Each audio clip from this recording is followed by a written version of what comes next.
This program deals with devil worship and satanic beliefs.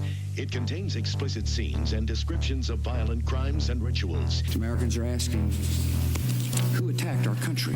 You have declared a subliminal jihad against the United States. Can you tell us why? Everything pertaining to what's happening has never come to the surface. The world will never know the true facts of what occurred, my motives. And night fell on a different world. And Iblis is thinking, I should be getting this position, not Adam, and this guy is created from dirt. And how does the army feel about you being head of the Temple of Set? And the conspiracy theorists can say what they will, but I want you to give me power over Adam, and I want you to give me soldiers and minions and all of these things. The people had so much to gain and had such an ulterior motive for putting me in a position I'm in. We'll never let the true facts come aboard to the world. And I want you to be able to give me the ability to whisper into the hearts of mankind. And who was the grotto leader? Don't remember his name. You don't remember the name of a person who involved you in murder? Now these people are in very high positions, yeah? Yes.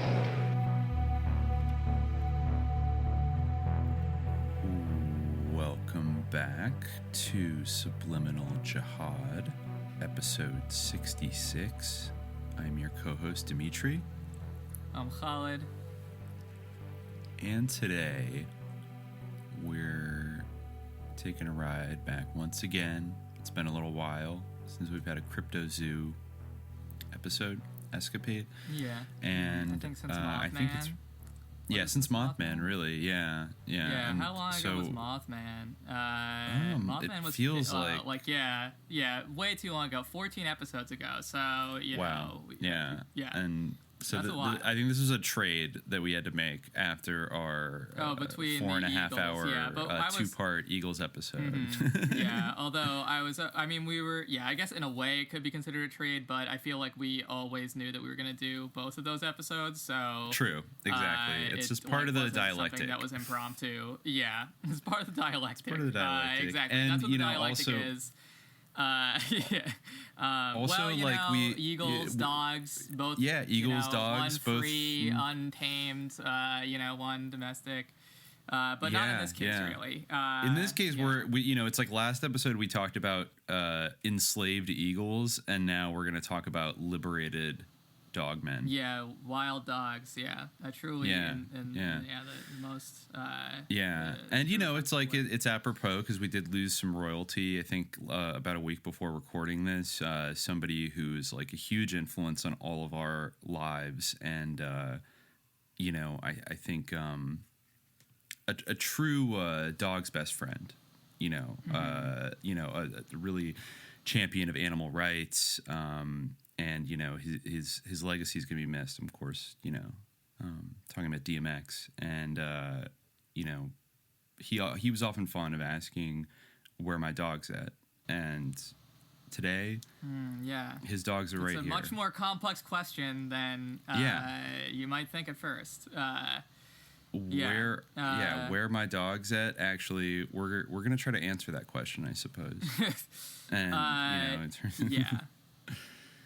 It's so I mean we're talking about dogmen, and I have to confess that of all you're definitely the real cryptozoology expert on this podcast, but I think even among cryptids that I say Mothman that I wasn't super well versed on, I think I know even less about dogmen, but I've only been aware of them through things that you've sent over the years. Different radio shows. It's kind of really on the bleeding edge of coast to coast AM type stuff, even cryptid type stuff.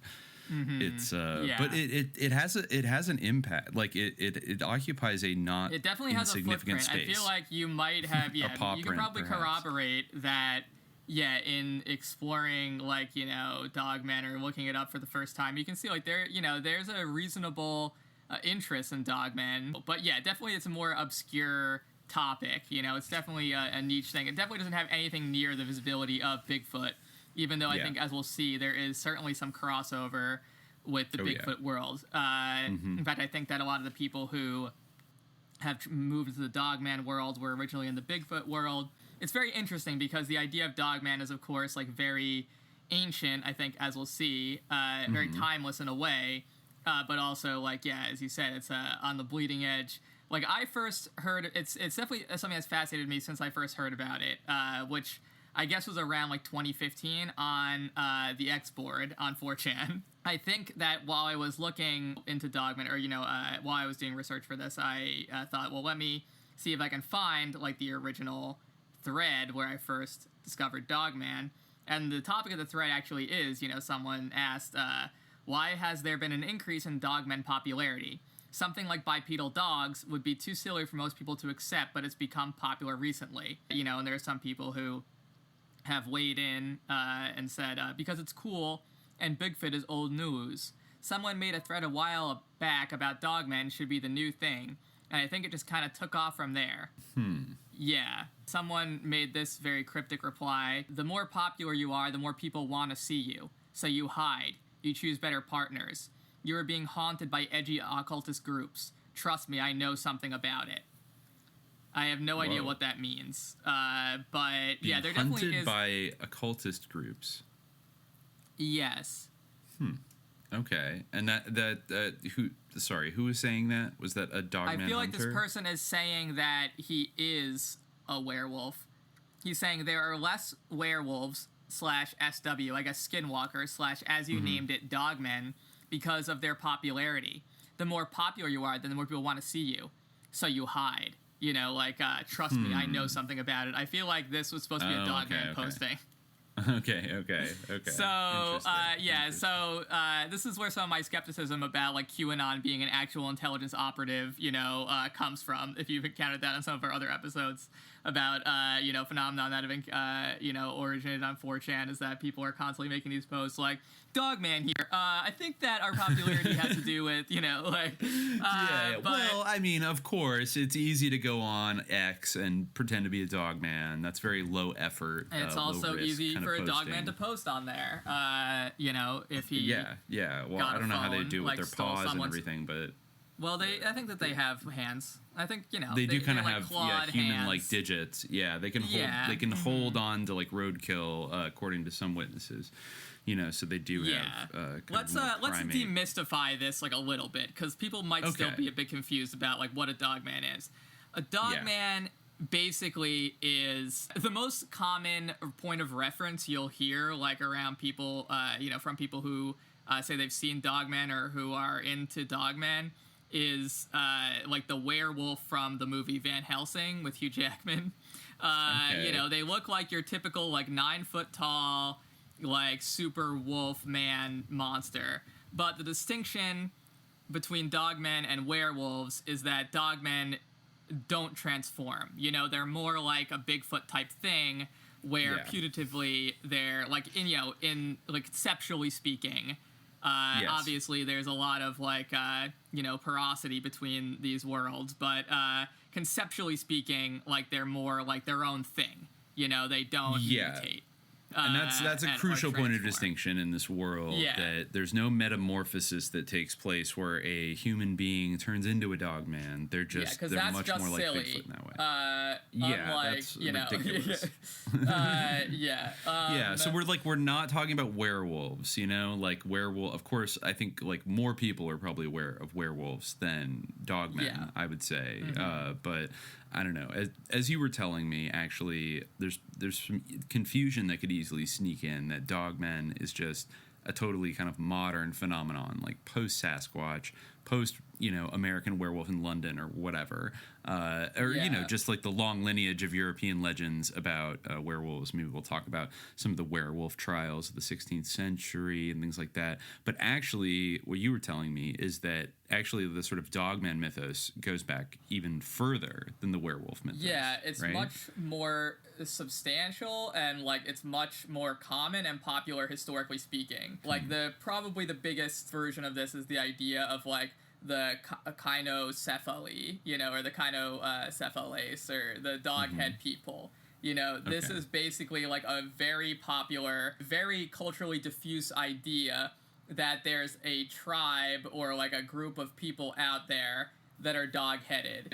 It often has to do with like the Alexander romance, like Alexander the Great. The Alexander romance is basically a term that's used for the very widespread kind of canon of stories around Alexander the Great. You know, Alexander the Great is because his conquests were so widespread, he's a cultural hero, like, to a lot of different people, you know, or someone who is admired by a lot of different cultures, you know, a lot of different people understand the story of Alexander the Great, and his legacy has touched a lot of different cultures, and, you know, he traveled basically to the ends of the known world that time. You know, his conquests were so significant, and in a lot of these stories of Alexander the Great, something that he encounters in these far-flung lands are these people who are dog-headed. In fact, Augustine even talked about them.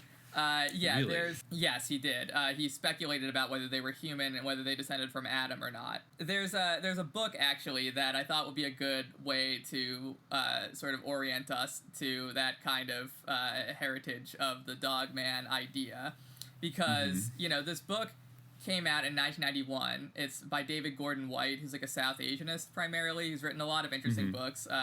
A lot of which I think could have some relevance for the podcast. He wrote a book called Sinister Yogis, which is really about, like, kind of the devious image of the yogi, in contrast to what you often associate with yogis now as being, like, peace and love, you know, like, type I'm here people, for it. like, how they really, you know, historically speaking, have this more ominous air to them. And another book called Daemons Are Forever, which is basically about, like, contracts with demons, like, transhistorically, the same way that this book is about.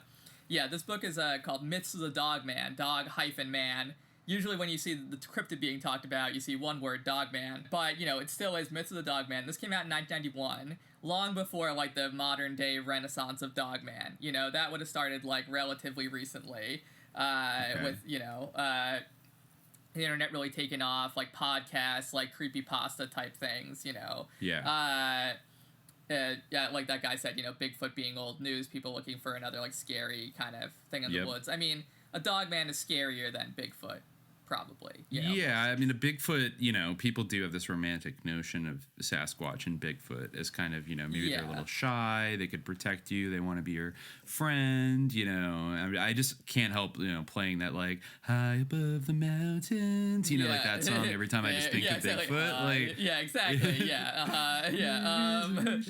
the people have seen, he just wants to be left alone. Yeah, exactly. He's, like, so cool, you know, but Dogman doesn't sound as cool as that. No, Dogman's like a killing machine, you know. Bigfoot, definitely. Yeah, exactly. Bigfoot, like, you know, maybe there could be, like, a twist on Dogman where they're, like, sending, like, you know, where they're peaceful and they're, like, sending messages, but Bigfoot, I feel like, lends itself much more to the kind of, like, oh, we'll be safe in woods, like, they call us Sasquatch, like, you know, they do not know, like, you know. Well, is there anybody like Dr. Stephen Greer of the Dogman field who is like, there has never been an individual who has been killed by a Dogman, you know, like, it's never happened, this is a lie, you know, basically, you know, who just goes hard on the idea that we should make contact with Dogmen and they're totally chill. Not that I know of. There probably are some people who say that Dogmen could, like, you know, could be benevolent, but, like, really, you know, in terms of, like, the world of Dogmen online, like, really the biggest touchstone and, like, hub for all of this is a program which is one of the few other podcasts that I subscribe to, you know, if you guys want to know what I listen to among podcasts. It's called Dogman Encounters Radio, and it's hosted by this dude, Vic Cundiff, who came out of the Bigfoot world. You know, he has another podcast that is much longer running called Bigfoot Eyewitness Radio. But eventually, you know, he started to get these Dogman stories, so he branched out to this other thing. And that is, like, the premier Dogman podcast. And on that podcast, you know, having listened to a lot of these episodes, like, generally speaking, Dogmen are, like, killing machines. One of the key, you know, oftentimes people get, you know, people who have encounters with them, and one of the things that Vic Cundiff will often repeat, you know, he has, like Dimitri, he has a very good radio voice, this guy, you know, and he'll often repeat, you know, like, well, you know, if you got away from that Dogman, that means that he wanted you to get away, because if he wanted to kill you, then he could have, you know, like, he's always reiterating that, and, you know, much like we talked about Mothman's red eyes, something that is often repeated about Dogmen is that if you look a Dogman in the eyes, like, it's just, like, gonna freeze your soul with fear and terror. And it's just, like, such an awful, like, you'll feel, like, primal fear when you experience this dogman. In fact, maybe it would be good to kind of like read before we get into like the dog-headed people of the ancient world, since we're talking about this anyway. It might be or the ancient imagination anyway, or maybe the ancient world, who knows. It might be good to read like kind of a prototypical dogman type encounter. There is this woman, another big figure in the dogman world is Linda Godfrey, who became famous from doing her investigations into the Beast of Bray Road, which was this whole like werewolf flap that happens in I think Elkhorn, Wisconsin, I want to say. Yes. Yeah, in Wisconsin. Elkhorn, yeah. And that's an interesting story because Elkhorn, Wisconsin had previously had like a lot of satanic activity, like, satanic cult activity. There was a big like satanic panic in the area, where people were saying they were teenagers going out to the woods doing all these rituals and stuff. And a couple years later, this scary dogman type creature appeared, and Linda Godfrey tells this story about going to the, police chief to like talk about these sightings, because she was sort of doing research for a book that she eventually did write. And he like pulls out like a manila folder labeled werewolf, and there's like multiple and it's just like, all right. She talks about this one guy who's encountered the Michigan Dogman, I guess. This guy, she gives him a pseudonym of Brad. Yeah, this has like some very classic dogman type stuff. This is like very prototypical. So he has a series of sightings. He says, I've seen this creature that resembles a werewolf on the family farm here in rural southwest Michigan. I'll start by explaining the property layout. The farm sits on 30 acres of woods, creek, and marshlands. All of my encounters have come this year, 2016, from February to about a month or so ago, early June. The first came on or about the 8th of February at approximately 3:52 a.m. This is not, if this were on YouTube, there'd be like creepy music in the background, and like I would have a much more like pleasant to listen to voice, but this isn't YouTube. This is Little Jihad, so this is what you're getting. A heavy winter storm was hitting the area with some nasty weather. I was up early to get a jump on the snow shoveling, so the driveway was accessible for the propane delivery guy later that morning. As I was about halfway down the driveway, I heard a loud splash in the creek to the south about 25 yards away. Thinking it was a deer or two, I stopped shoveling and scanned the creek and woodline for any movement. As I scanned the creek, I came to the woodline. He's saying creek, but he spells it crick, so I'm just reading it phonetically. Okay, all right, fair enough. I came to the woodline and saw, saw this pair. Saw this pair. Anyway, so he scanned the creek and the woodline, and he saw this pair of yellow amber eyes, about 7.5 to 8 feet tall, standing right next to a huge oak tree. It took off with a super burst of speed to the west. Then it leapt into the air, and all I heard for the next few seconds was the treetops clanging against one another. It was like it rode the treetops. I stood there for a few minutes questioning my sanity.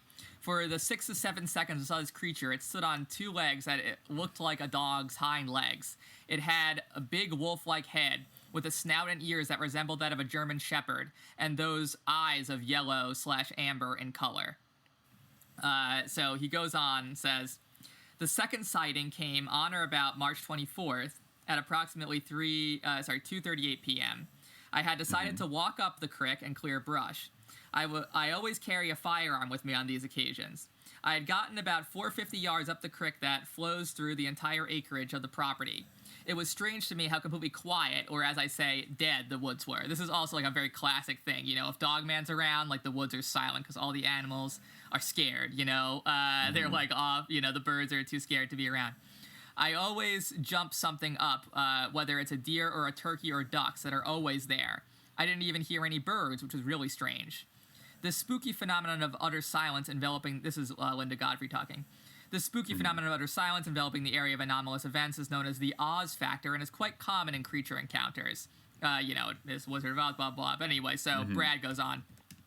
I rounded a bend in the creek when up ahead, about 55 yards, was what looked to be the back of a black bear that was digging into the bank of the creek.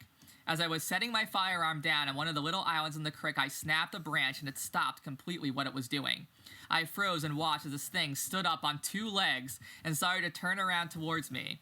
It stood 8 feet tall and had a huge wolf-like head, snout, and ears of a dog, and all black fur. In the first encounter, the creature's fur was gray in color with some white. This one was all black. It kept glancing over to the east and back towards me. It had not yet seen me. It put its snout into the air and looked as if it was sniffing in the wind. I'm completely freaking out at this point and reached to pick up my firearm to get out of the area quickly when there was a splash up the creek. I looked up, and now this thing was on all four legs. It stood 5 to 5.5 feet tall.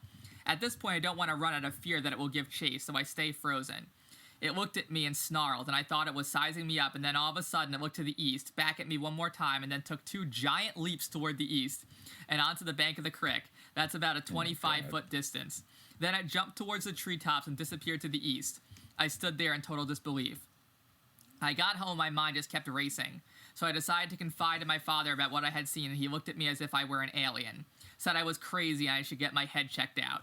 I know what I saw! ! And this is his third and final encounter. So he keeps seeing this dogman, I guess. My dad and I were having a fire down by the creek, and we were getting low on wood.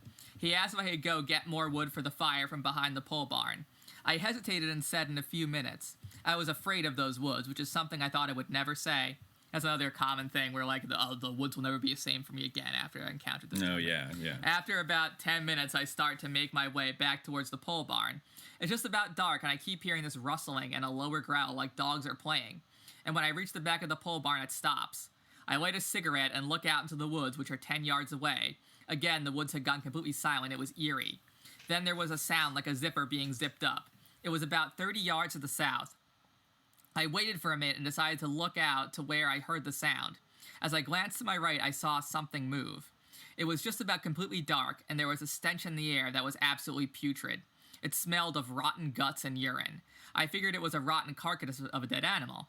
And then I was shining my flashlight, and a deep guttural growl, like a raccoon would make, came from the area I had heard the rustling sound.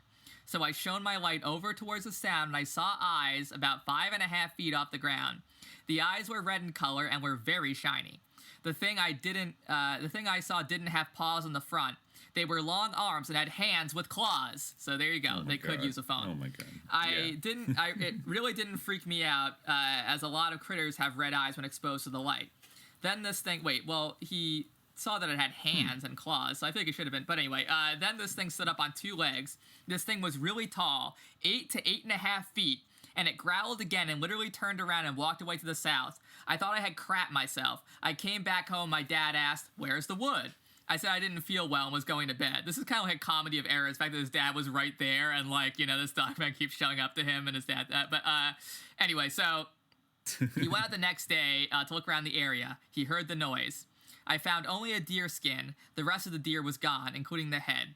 Also, 2 neighbors of mine have heard very eerie howls coming from my family's woods, saying they only come at dusk. They have been in the area for 50-plus years and said they have never heard a sound like the one they heard. And one more thing.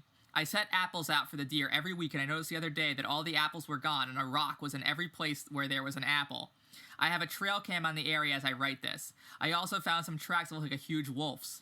There used to be deer around here all the time. Had a herd of 50 or so. Now you're lucky to see 1 or 2. So they disappeared. Been really strange around here for the past couple of years, and I don't know what to think about it. In all 3 of my encounters, the thing I saw reminded me of a werewolf. I no longer go near the woods. I was told by a family member that a lot of the wood acreage is Indian burial grounds. I don't share this with very many people at all in fear of getting laughed at or called crazy. Thank you for contacting me back, and hope I gave enough detail on my encounters. So, okay. Yeah, that's so like that's a relatively recent encounter, right? Yes, recent, like 2016. He said that he had this. Yeah. So they have technology to put trail cams up and surveil the area and all those things. I guess we don't know if that guy ever, you know, I'm sure we would have heard about it if he caught a dogman on camera. But then we're back in the liminal category of Bigfoot and Sasquatch, where, you know, maybe what we're dealing with is not entirely corporeal and terrestrial. I mean, there's no way. Bigfoot is something where it's like, all right, I mean, there have, like, been big kind of ape things like Gigantopithecus or whatever, you know. It's a little bit more tenable. I mean, we kind of threw out the, like, biological ape theory. At least I'm, like, not really partial to that. I feel like for this, it makes no sense to say that this is just, like, some kind of species of animal that's out there and, like, no one has noticed it, and it's not, you know. Yeah, I was watching some documentary on the Beast of Bray Road, and he was like, you know, so there was some guy who they interviewed, and he was like, people say it's supernatural. No, it's not. everything that it does, it can be explained scientifically. Like it just doesn't make any sense. There's like a bipedal wolf person. I don't know. Maybe I'm wrong. But and it doesn't even sound. It doesn't even sound wild. like Bigfoot at least is maybe possessed with a kind of sentience, or like is a highly intelligent primate that can kind of like plan to like not like consciously be like, oh, I need to get away from these humans. They're dangerous. Whereas Dogman sounds more like a beast. Well, he is a beast, but he's like a raptor. You know, he's like the raptors in Jurassic Park. You know, they're smart. But it seems like clever. Maybe clever in like a more what we would consider an animalistic kind of intelligence, where it's not like, I don't know, like they're not like Dogman doesn't telepathically talk to you, right? No, exactly. Like, Dogman doesn't have that element that you see in Bigfoot. Yeah, he just growls and stares at you with his horrifying eyes that make you feel like prey and like scream to something primal in the back of your brain. And he also, it should be mentioned, he has kind of something in common with another more modern cryptid, Mothman, where his modus operandi seems to be to just like pop out in like rural places and like scare the shit out of you, but at the same time like Mothman didn't telepathically speak to anybody, right? He would just like shriek and like fly around and stuff. Yes. Yeah, so you know, it's like there's a kind of trollish aspect, but also it's interesting. I mean, there are like apocryphal Dogman stories, though of course it's hard to tell on YouTube like who's LARPing and who is claiming to actually have seen a Dogman. But it does seem that like in terms of the ones that maybe were in like the Myths of the Dogman book, and in I think even Missing 411's more ambiguous, but it kind of seems like, or in the Wisconsin Dogman story, the Beast of Bray Road, that nobody was killed directly by a Dogman. Killed, yeah. The or Beast even of Bray like Road mauled, basically just jumps hurt. out in front of your car, and yeah, it's very like a similar thing where like, you know, when Mothman chased the car, there are some stories like that where like, you know, Dogman is like running, or the Beast of Bray Road or whatever is like running right alongside the car, you know, but he never like gets anybody. Which is very interesting. That's an interesting data point right there. You know, that he never has gotten like, anybody. Yeah, we were both. Yeah, despite being seen as like this vicious, terrifying monster that everyone's afraid of, he doesn't actually seem to kill people. Though I found some other ones, which again might just be like total LARPs about like Dogman murdered my entire family in West Virginia in the 1960s. Well, know, there's like the famous story of the Beast of the Land Between the Lakes, or Beast of the LBL for short. And that's a story like that where it killed an entire family, something like that, you know, like they were all camping, and I'm trying to see if I can find like the actual thing, like, but yeah, it was something like, you also, know, I mean, I do, I'm like, you know, just like we threw out biological ape theory, just, but I don't know, the descriptions that everybody has, and maybe you can help debunk this outright, but it sounds like, okay, besides the fact that, well, I don't know, that it runs on 2 feet, it does sound like in a lot of cases it could be a bear, even in the case where it like kills a whole family. Like that's absolutely something a bear could do.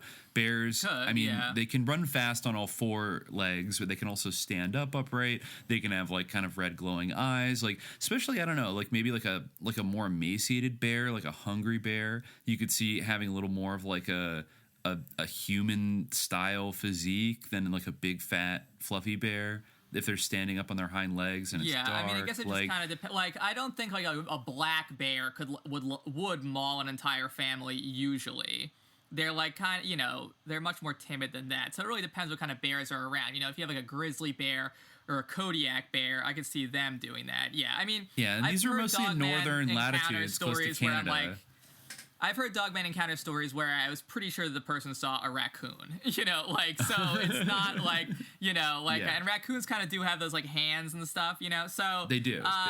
Definitely there's stuff like that. But, you know, I will say, like, to the credit of some of these people, some of them do sound very sincere, and you can kind of hear like the trauma in their voices from what they've seen. Maybe they're all just very good actors, but You know, it's a level of sociopathy, like, that's not really applied to anything useful, to, like, go anonymously on, like, a Dogman podcast and just, like, do this performance about how you were traumatized by your Dogman encounter. You know, a lot of the time, Vic Cundiff of Dogman Encounters had to be like, hey, like, we're gonna take a break, you know, it's all right. Like, you know, and have to, like, you know, pause the podcast to, like, comfort whoever the eyewitness is, because the reliving the Dogman memory is simply too traumatic. So, there are some, you know, there's definitely a lot of people who are lying or have seen things, or, you know, there's stories where people just didn't see anything and they're just like, I felt the Dogman there. You know, my boyfriend brought me out to hunt Dogmen, and like the Dogman was right beyond the tree line, like, you know, something like that. Like, and it's like your boyfriend psyoped you, like, you know, to make you think he was a cool Dogman hunter, like, but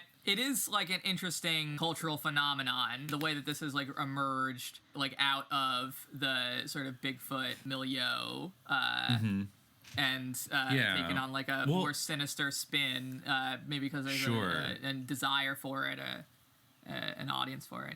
I don't know. I'm just thinking about now maybe like the timeline of Dogmen in relation to that, because was there kind of, like, obviously there's stories throughout antiquity and folk cultures all around the world that, you know, reference Dogmen, but was there a bit of like a Dogman gap where in, say, like American society, like, say, in the first half of the 20th century, because there were, like, Bigfoot stories going back to, like, the 19th century and the early 20th, was there kind of a Dogman gap, and then at a certain point, maybe in the 70s or the 80s, which is kind of in the, you know, in the wake of the Bigfoot phenomenon being popular, then Dogman starts to, I mean, like the Beast of Bray Road, the Wisconsin and Michigan Dogman sightings were like in the 80s and early 90s, right?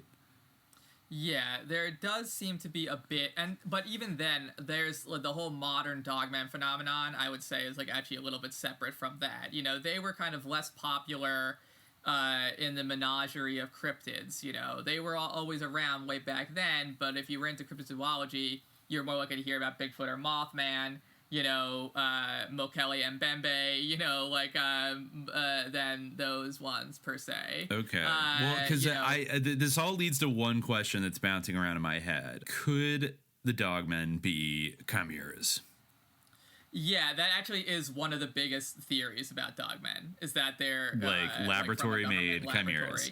Yeah, exactly. That's like and then maybe released to like psyop people or something. I don't know. Yeah, and that's one of the most interesting things to about Dogmen to me, is like the heavier aspect of, you know, we talked about this a little bit in the Bigfoot episode, like the idea of a cover-up and stuff like that, and I feel like that type of thing, the Dogmen stories have a more sinister air to them in general, so maybe you get a little bit more of, definitely it's very often implied that there is some kind of cover-up happening of the Dogmen.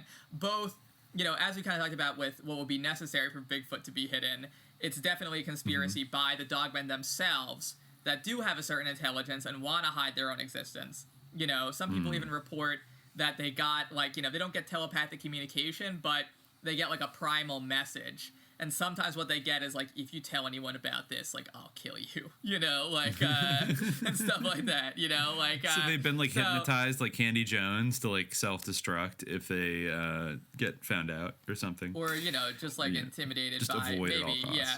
Well, you know, there's lots of interesting factors around this stuff. It's very interesting to think about, like, epistemically, because, you know, on one hand, like, there's just, like, the fear of ridicule, which I feel like is even higher than Bigfoot. To say that you saw a werewolf or a Dogman, it's very different, and I think that maybe that has to do with the gap, you know. And I mean, how different is a Dogman from a bear? You know, obviously it's different because they could, like, jump, like, you know, 5 feet or whatever, and they run super fast, and, like, they're horrifying chimeras. But I feel like in the 19th century, like, the Dogman story, if you had a Dogman or a werewolf story, it would either be like a classical medieval werewolf story, which would be much more like a vampire or a witch story, involving Satanism, or the occult in some way, much more than like I saw a wild man type story.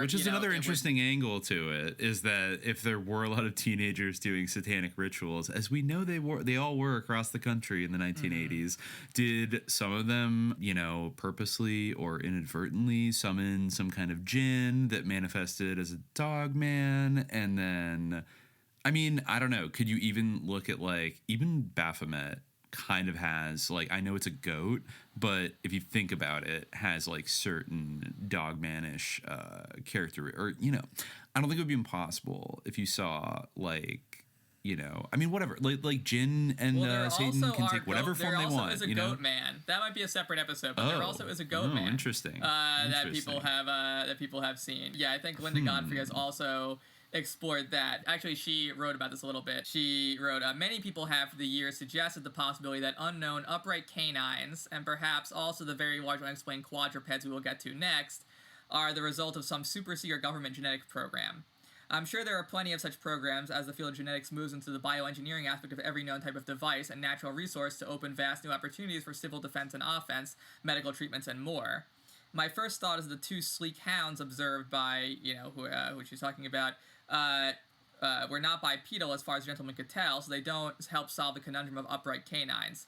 We must then ask what possible advantage could be found in the expensive and complex process of cloning dogs and training them to move at an unnatural pace in complete synchronization. So she's just talking about these various possibilities. Maybe they have on-off switches or they're genetically programmed somehow, but yeah, there's like many different angles to this. There's a couple different goat men, one in Maryland. Oh, wow, yeah. Fort Detrick. Yeah. One in Roswell, actually. Frank Zappa. Really? There's a goat man in Roswell? Yes. Yikes. Okay, that's unsettling.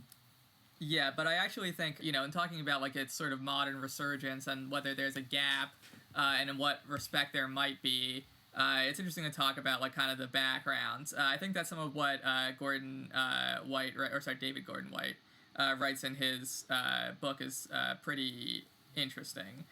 He has a sort of discussion of this. He, is talking about the idea of like hordes, which is often kind of like what dogmen are associated with. They're always out there. They're always like, in the classical sense, dog-headed people are like barbarians, basically. In fact, like the idea of cannibals, like that's like a sort of distortion of Carib. But the reason why Columbus, when he first heard Carib, he thought he heard canib is because of the association with canis, with dogs. Dogs. The idea that, Sirius, the dog star. Yeah. Canis majoris.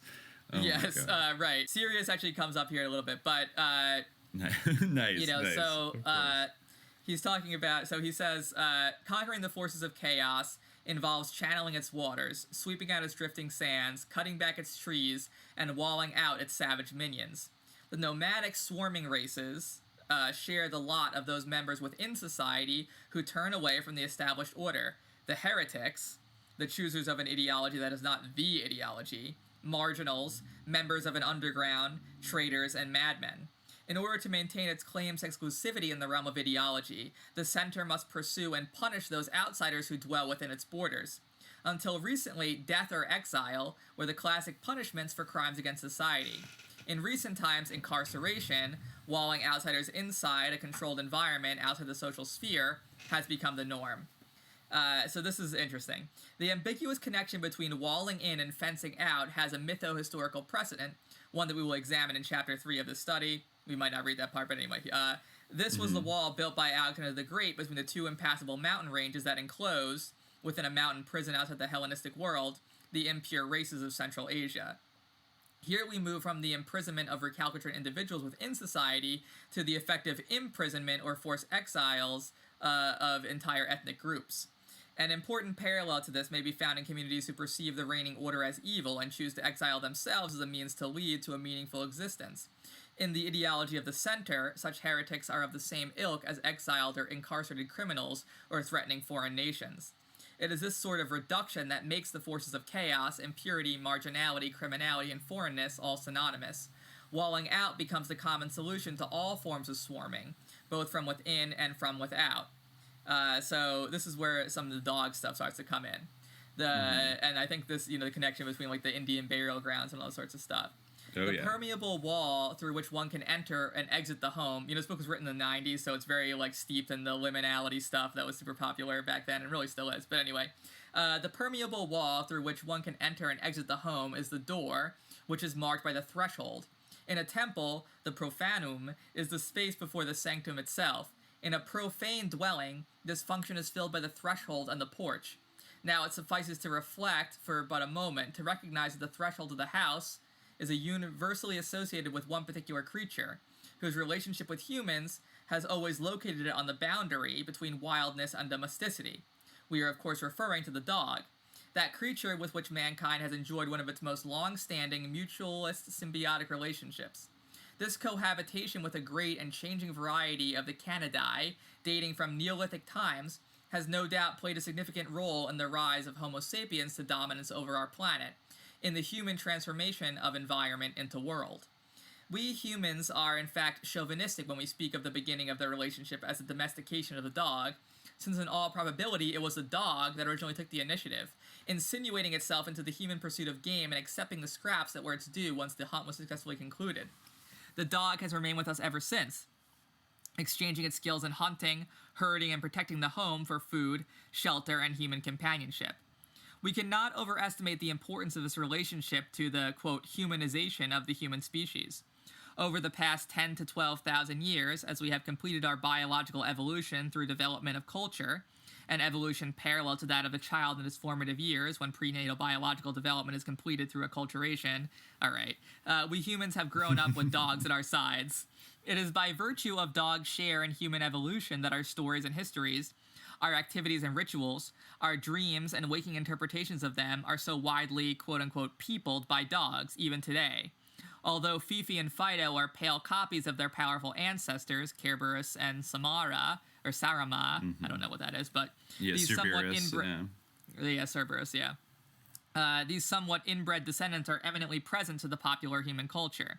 There is no creature who appears in human roles as often as a dog. We find dogs everywhere, from advertising and cartoons in which different breeds and varieties of dogs play the roles of different social classes and human personality types, to theological writings in which the relationship between man and God is compared to that between a dog and its human master. Indeed, according to a great number of myths, especially from Central Asia, the first creatures that God placed on the earth were man and dog. So, he goes on to talk about how often we see dog, like in our, language. One only need think of the scholar who, hounded by deadlines, works doggedly, poring over dog-eared manuscripts so as to avoid the cynosure of his peers, the sons of bitches. When the pressure is too great, he may end up in the doghouse and only pull himself out with the hair of the dog that bit him. So, dogs are everywhere in our culture. No, it's true. It permeates everything. And also the fact that in Antiquity, the North Star was Sirius, the dog star, Canis Majoris, is, of course, not insignificant. The North Star itself was a dog, basically, symbolically. Yeah, also, and that's something that actually is... Yeah, something that came up in this book is that's actually oddly trans-historical. Transcultural. The association of Sirius with dogs, which was odd to me. I don't necessarily know why that would be the case, but even, of course, he talks about Sirius in sort of Western Hellenistic cultures and in Egypt. But even in China, I was thinking about I was also thinking about Egypt a lot because obviously Anubis, perhaps maybe one of the most famous, technically a dog god, but basically physically speaking, is basically kind of a dog man.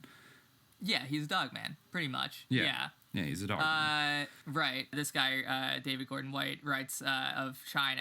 He actually goes through a lot of different cultural contexts in this book, from sort of West, the quote-unquote West, to Central Asia, to China towards the end. And he says that the star Sirius, the dog star of Western tradition, is called the celestial wolf in China.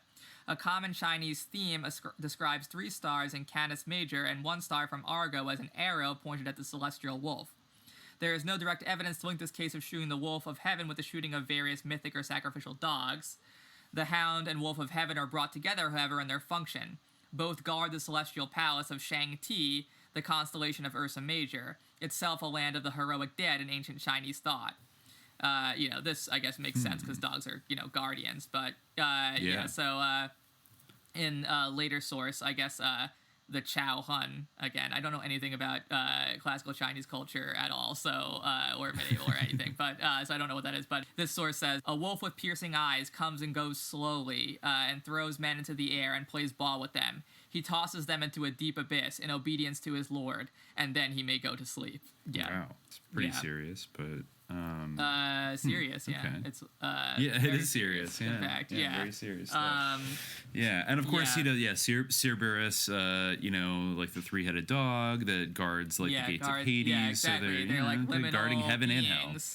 They're liminal beings because they're always guarding these thresholds. White in this book does talk a lot about Sirius. He has like 2 sections, and he does definitely talk. He mentions Anubis and Saint Christopher as well, who is like the dog-headed saint in Christianity. He was, I guess, a member of those dog-headed races that you always hear about, in these like early ethnographies. The type that Augustine was writing about, saying like, are they redeemable? Saint Christopher would be like the yes answer to that. Where in these hagiographical accounts, mostly like from Eastern Christianity, there's one guy who was a dog man, but he became good, and he's a saint, but he still is a dog man, Saint Christopher. Yeah. Wow.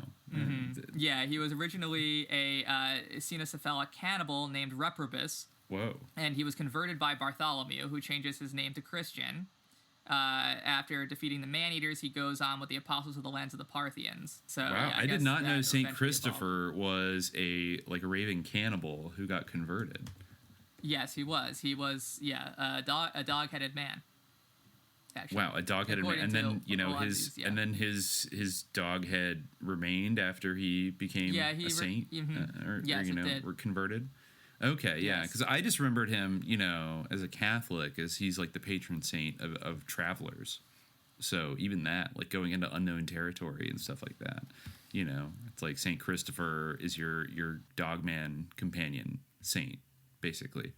I guess, if we were to integrate all that. Yeah, no, I'm looking at that. Yeah, in Eastern icons, I'm looking at like a Byzantine icon of him with a dog head. Yeah. I had no idea. Wow. Fascinating. Yeah. Fascinating. Wow. Yes. Reprobus, that was his original name, which the meaning of it you can kind of infer. And but I guess he was from Libya or Cyrenaica, I guess is it? Yeah, Cyrenaica or Cyrenaica. Which is modern day Libya. Mm-hmm. Yeah, to the west of Egypt. That makes sense. He was a cannibal. I guess they were all cannibals. They're all man-eaters. Yeah, often these dog-headed people, I think that's kind of why Columbus made that conflation of like Carib into Canib, because, the idea that these dog-headed people, obviously they're eating men because dogs are, wolves are predators. Yeah. In fact, the last episode that we recorded was the one about QAnon, our second QAnon episode. And there was a part in that I remember where Ron Watkins was talking about, like, I think my dad should just go full Diogenes, which of course is like the cynic, and the reason why he was called Diogenes the cynic was because of his behavior being dog-like. He like would wear a barrel and like lie around in the street and stuff. So he's really more of like a canic, a little bit like. Yeah, exactly. Well, the root is the same. Yeah. Kunos, Kuan. Yeah. There's actually a part of this, I'm trying to find it now, where he goes into, he talks about kind of the distinction that we've been talking about. Yeah, so he says, thanks in part to Hollywood, Wolfmanism is more immediate to our popular mythology than synanthropy or cynocephaly. Dogmen, however, have historically enjoyed a much richer and more varied mythology than their lycanthropic cousins. No doubt as a result of the ambiguity of the dog itself as much as of cultural and historical trends. Just as the dog dwells in the boundary between domestication and savagery, so foreign or barbarian races have inhabited a space in the human imagination between the exotic and therefore fascinating and the horrifying. Animal freedom is as fascinating as animal savagery is terrifying, and the ethne of ancient and medieval mythology, geography, and historiography were as much animal races as they were human. He says, in the final analysis, thinking with animals leads us to a series of 5 categories that shade from wildness into humanity. These are 1, the wolf or wild dog, which is entirely savage. 2, the domesticated dog, which dwells on the threshold between the two. 3, the wolf man, who oscillates between humanity and animal savagery. He is human in as much as he was born into a given society, but animal in that he has willfully rejected social norms. 4, the dog man, a hybrid creature, while more human than the domesticated dog, is non-human in the sense that he belongs to an other or foreign race, yet human in his social behavior. And 5, civilized or political man, who is fully human in his physiology and sociability. So it's interesting how well those categories hold up with, like, the modern idea of the cryptid dog man. Now, I think, like, you know, in a way, werewolves maybe in the Hollywood sense are closer to humanity because, like, they do become fully human at times, but dogmen, the idea that they are a separate race, like, that really is still the core distinction between these two things, you know? They, like, they're well, also, separate, I mean, he mentions, like, a willful rejection of social norms, which is kind of much more of it sounds like a conscious choice to, like, embrace animal savagery, as opposed to, I think Hollywood's conception is often, it's like a horrible thing that, like, happens to you. I'm just thinking of, like, Teen Wolf, that's you know, different. like I'm turning into a werewolf. No, it's like a puberty metaphor in, like, way, you know. And, like, it's not something that, like, you decide I want to be a werewolf or something like that. Like, it's weird because, like, what I actually don't know kind of what he's getting at there. Like, I get the oscillating between humanity and animal savagery, but I always thought being a werewolf is something either, I don't know, it's like you either get bitten by a werewolf and then you become one, or you're That's like born true. as one. I mean, well, in the, like, it's not like a in the choice. movie with Lon I don't Chaney, know. the Wolf Man, it's interesting because, yeah, well, you know, when you're the hero of a story, I mean, the duality comes from having a good person who's like a werewolf against his will, you know, in a Dr. Jekyll and Mr. Hyde type way. You know, that's a compelling idea. But, like, classically speaking, you know, we talked about, you know, the medieval idea of the werewolf, which is, like, very similar to the idea of a witch, or even the idea of the skinwalker. You know, the medieval idea of the werewolf is similar to the idea of the skinwalker, where the person has, like, a pelt that they put on and that allows them to transform into the wolf. They're basically sorcerers that are doing this on purpose, you know, and they're bad people. Like, you know, I mentioned, I think before we started recording, there's, like, the guy who wrote the hymn Onward Christian Soldiers wrote a lot of books also about folklore. And one of the books that he wrote is called The Book of Werewolves. And in that book, you know, he talks a lot about werewolf mythology, or the idea of wolf man and stuff, you know, berserkers having wolf-like aspects.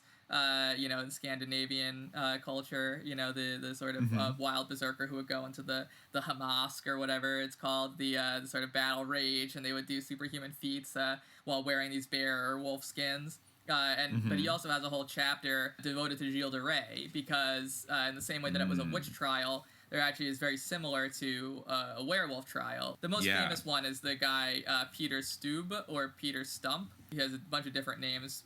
He's known as the Werewolf of Bedburg, but he is, like, you know, your classical medieval werewolf. And a werewolf, like a folk werewolf in, like, a medieval context, is very similar to, like, even a vampire. You know, I remember there's one, like, Arab story of, like, a woman who became a werewolf because she didn't observe the, like, proper mourning period after her husband died, and so she turned into a werewolf. But basically what she would do was kind of vampire-like, you know, she would go into people's rooms at night and, like, suck their blood, you know, so there's a lot of similarity here. So I guess, you know, a vampire in a way, like, you know, I don't know where this came into the lore, but they turn into a bat, so they even have the same function of, like, turning into sort of an animal, you know, in this very weird liminal way. Or into a wolf a lot of the time. Vampires can transform into wolves. I mean, they in the original can. story Dracula, there's a lot of association between Dracula and wolves. You know, wolves and dogs are different. Like, you know, there's a whole idea of the domestication and everything. But, of course, wolves and dogs in a way aren't different, because dogs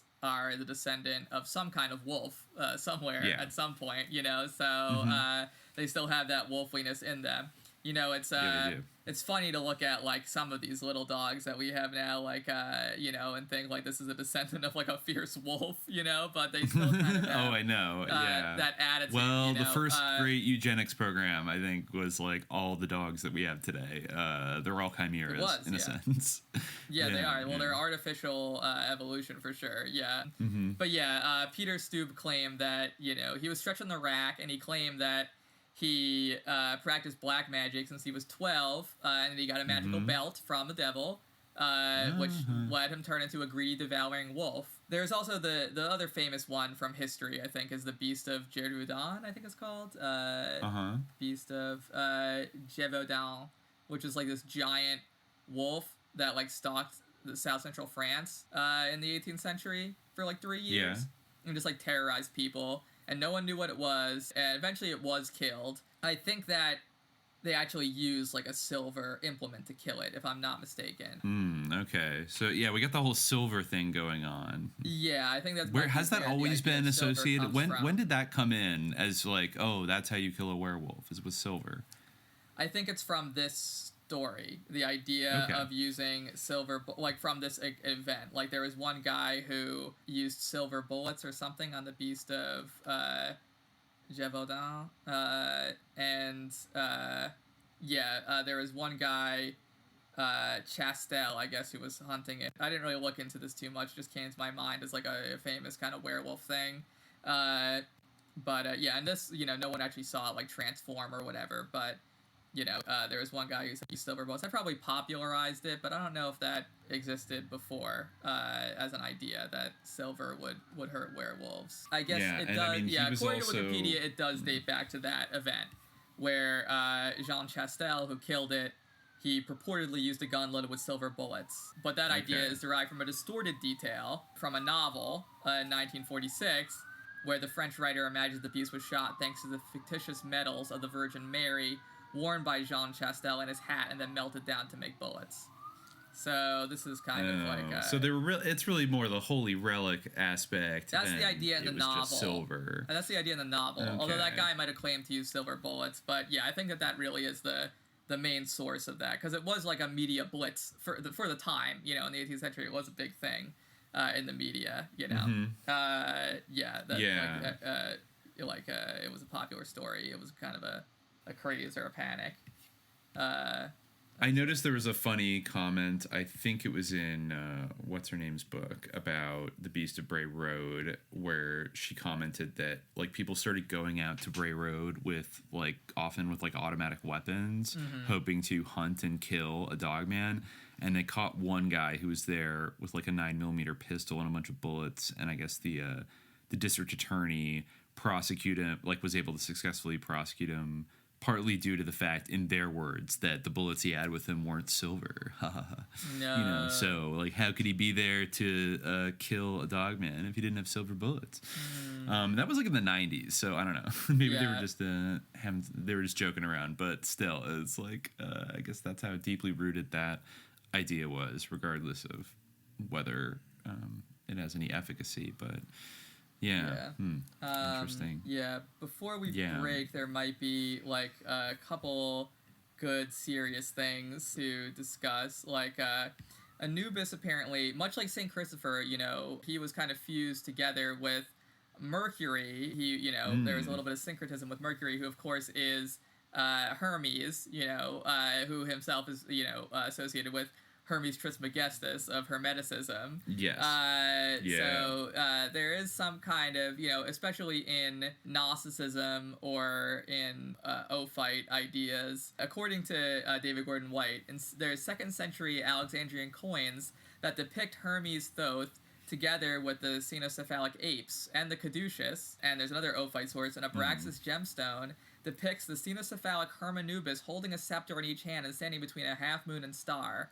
And on the other side is the Archon Michael. So there is a little bit of like, you know, even in the sort of Hermetic stuff, there's a dog connection through Anubis, who is closely associated with the dog star Sirius, you know, which is interesting. This I guess it was the S.K. Bain tells us in his book about the mass ritual. This is just from David Gordon White. The Egyptian psychopomp Anubis was a god closely identified with the dog star Sirius, whose heliacal rising was of immense importance for the ancient world.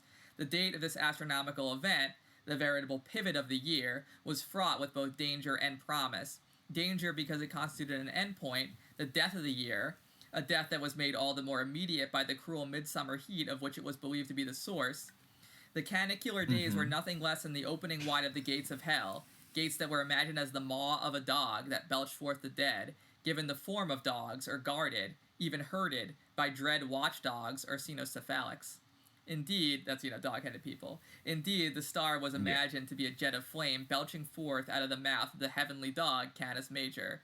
However, for the Egyptians, the rising of Sirius also heralded, with the rising of the Nile, a new agricultural cycle, a new year, new life, and even the resurrection or translation of the dead into another happier existence. This was Sirius's promise.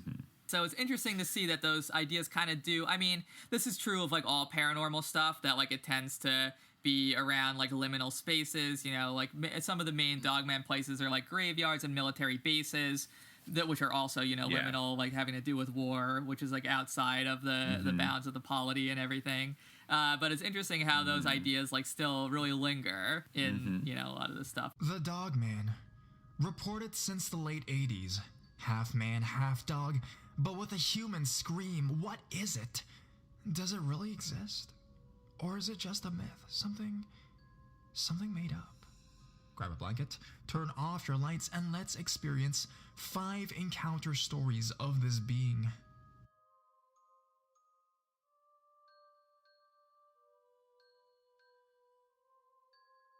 A demonic figure. The story goes back many years. I was probably 5 at the time, and I am 25 now. It was 20 years ago. Anyways, this story is about me seeing something that looked like a dog standing up. The day was normal, from what I can remember. I had been into town with my father buying some shopping, I think. Eventually, when we got home, I went to my room to play with my toys. I was upstairs for maybe 20 minutes, and I come back down for a sandwich. I remember my dad had made me a tuna and sweet corn sandwich. Delicious. Anyways, I remember sitting on the couch watching some TV. I then remember looking at the living room door. Then the door opened. Now, this is gonna sound very silly, but what I saw was very real. As the door opened, I saw a man-dog standing in the doorway. Now, this ghostly apparition didn't move. It had its head held high, but was looking at me, hard to explain, sort of using its peripheral vision. It had old raggedy clothes covering its body and was very hairy. I also remember its mouth, full of sharp teeth. Now, I know that this experience happened 20 years ago, but I still remember the fear that I felt. See, the way this ghost demon was looking at me, it came across as hate. What I mean by that is, even though it looked like it really, really didn't like me, I also sensed that this being really hated me. I still remember my stomach drop when this horrible hairy beast stood there. The funny thing was, as quick as it started, it was finished. This incident lasted about 30 seconds, and it was over, but long enough to get an eyeful. In the past, when I've heard things, maybe a voice or something move, I never know if it's this animal or man or demon that's doing it. I've heard a deep distorted voices in my past too. Maybe it could be this Dogman. Who knows? Anyways, I hope you like my story. I'll be posting more soon. What did you want to talk about next? Yeah, I was just during the break. I was, going back, listening to some of the, biggest Dogman hits of Dogman encounters. There's one, My Uncle's Killed a Dogman. One I was listening to, just like 3 hours of intense Dogman encounters. Definitely, wow. One guy just talking about how, a Dogman was like running alongside his vehicle, and it turned and looked at him, and it smiled at him, and he just felt like, it was pure evil. He said, I felt like, the world was ending, or that my whole family had been killed, just looking at this Dogman's, like, smile. Yikes. So it is interesting. Yeah, I find it to be an interesting phenomenon to sort of link the earlier ideas around dogmen and also werewolves, wolfmen, wolf beings, anthropoid wolves, whether they transform or not. It was interesting actually in My Uncle's Killed a Dogman, which is one of the more plausible sounding ones actually in terms of like the performance of the guest. The guy mentions, that his uncles, who apparently at one time successfully killed a dogman, they would always say that you should watch out and try for the dogman's clothes, because they would actually be transforming. So by that guy's account, actually these were, werewolves. So there's a lot of murkiness going on. But anyway, it is interesting to consider this sort of phenomenon of the sort of parasocial or vicarious excitement of the terror.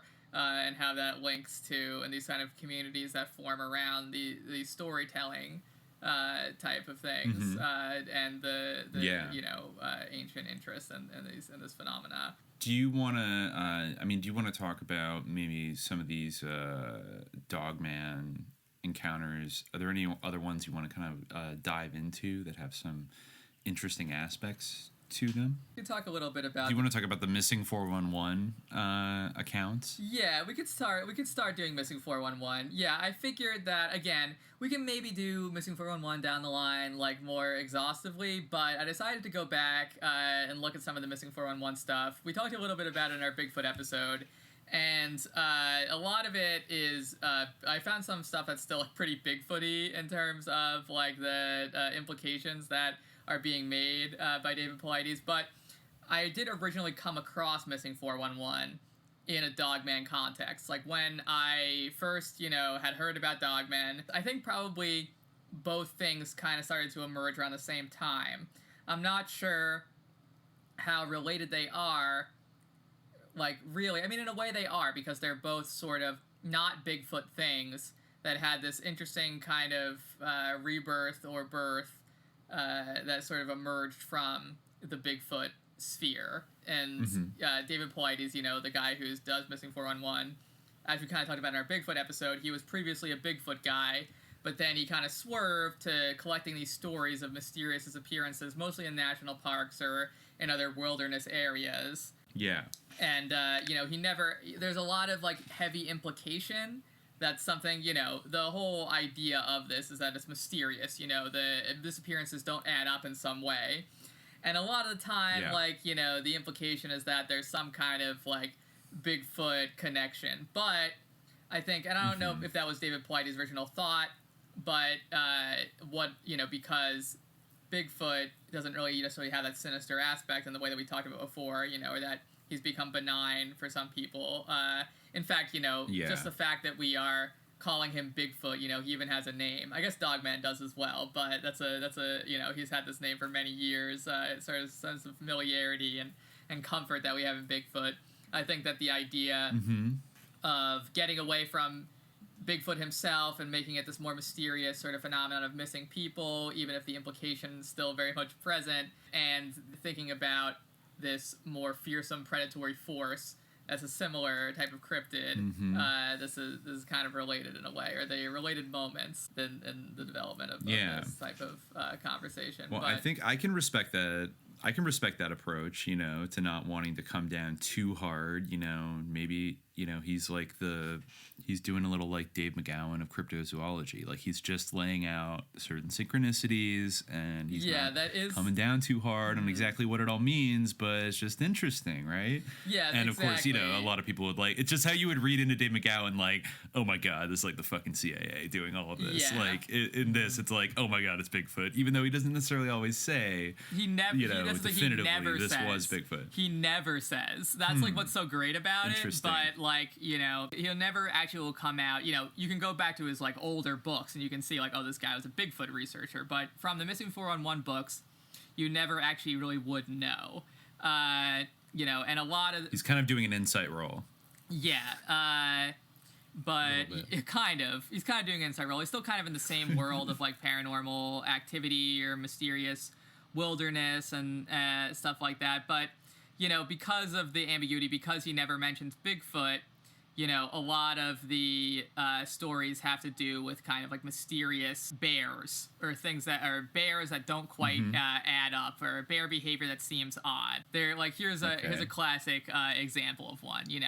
Also, some of these stories are from the distant or relatively distant past. Not like ancient times as we've been talking about earlier, but 100 years ago. Like this one is from 1910.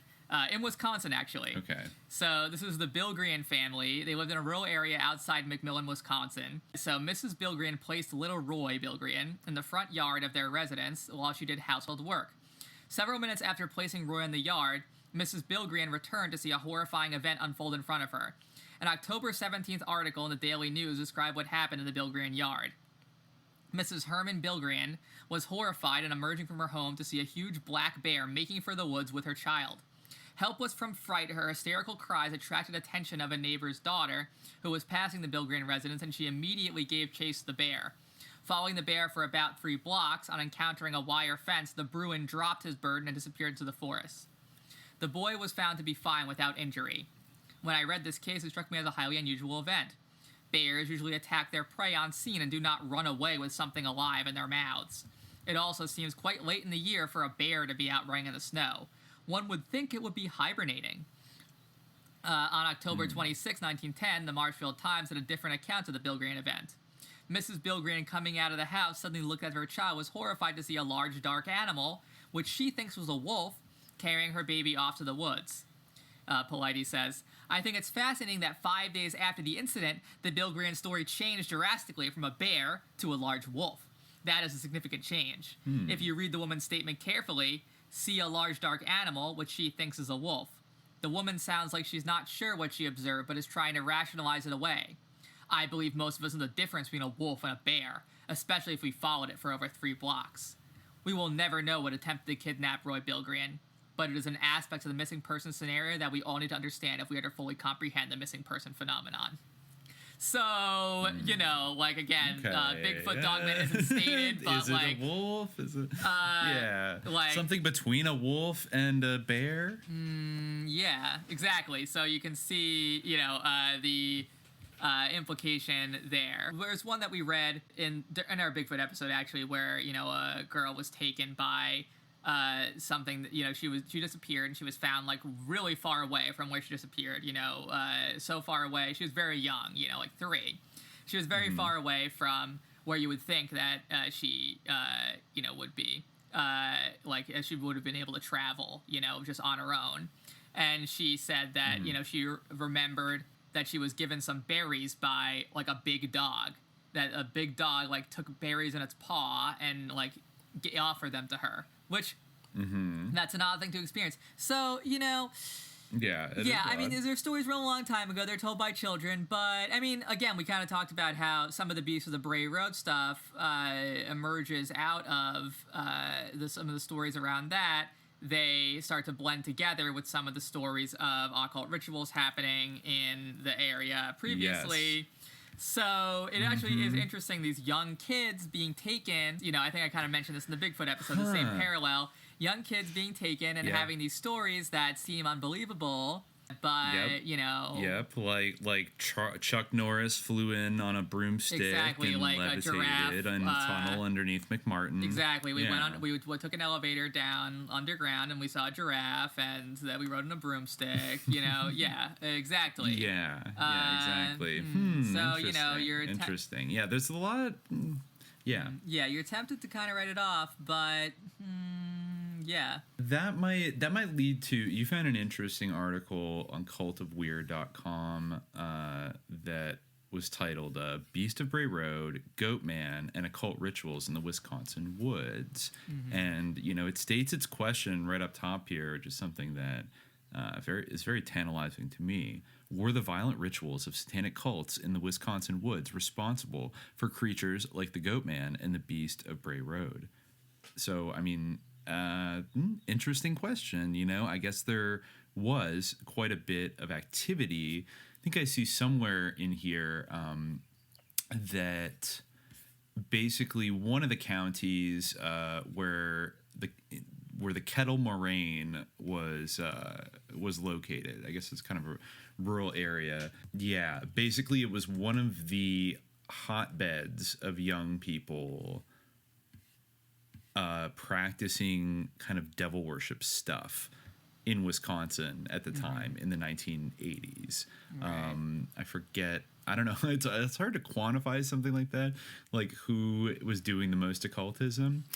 But there were a lot of at the same time, of it, I guess. People. Like, basically. Here's what it. Yeah.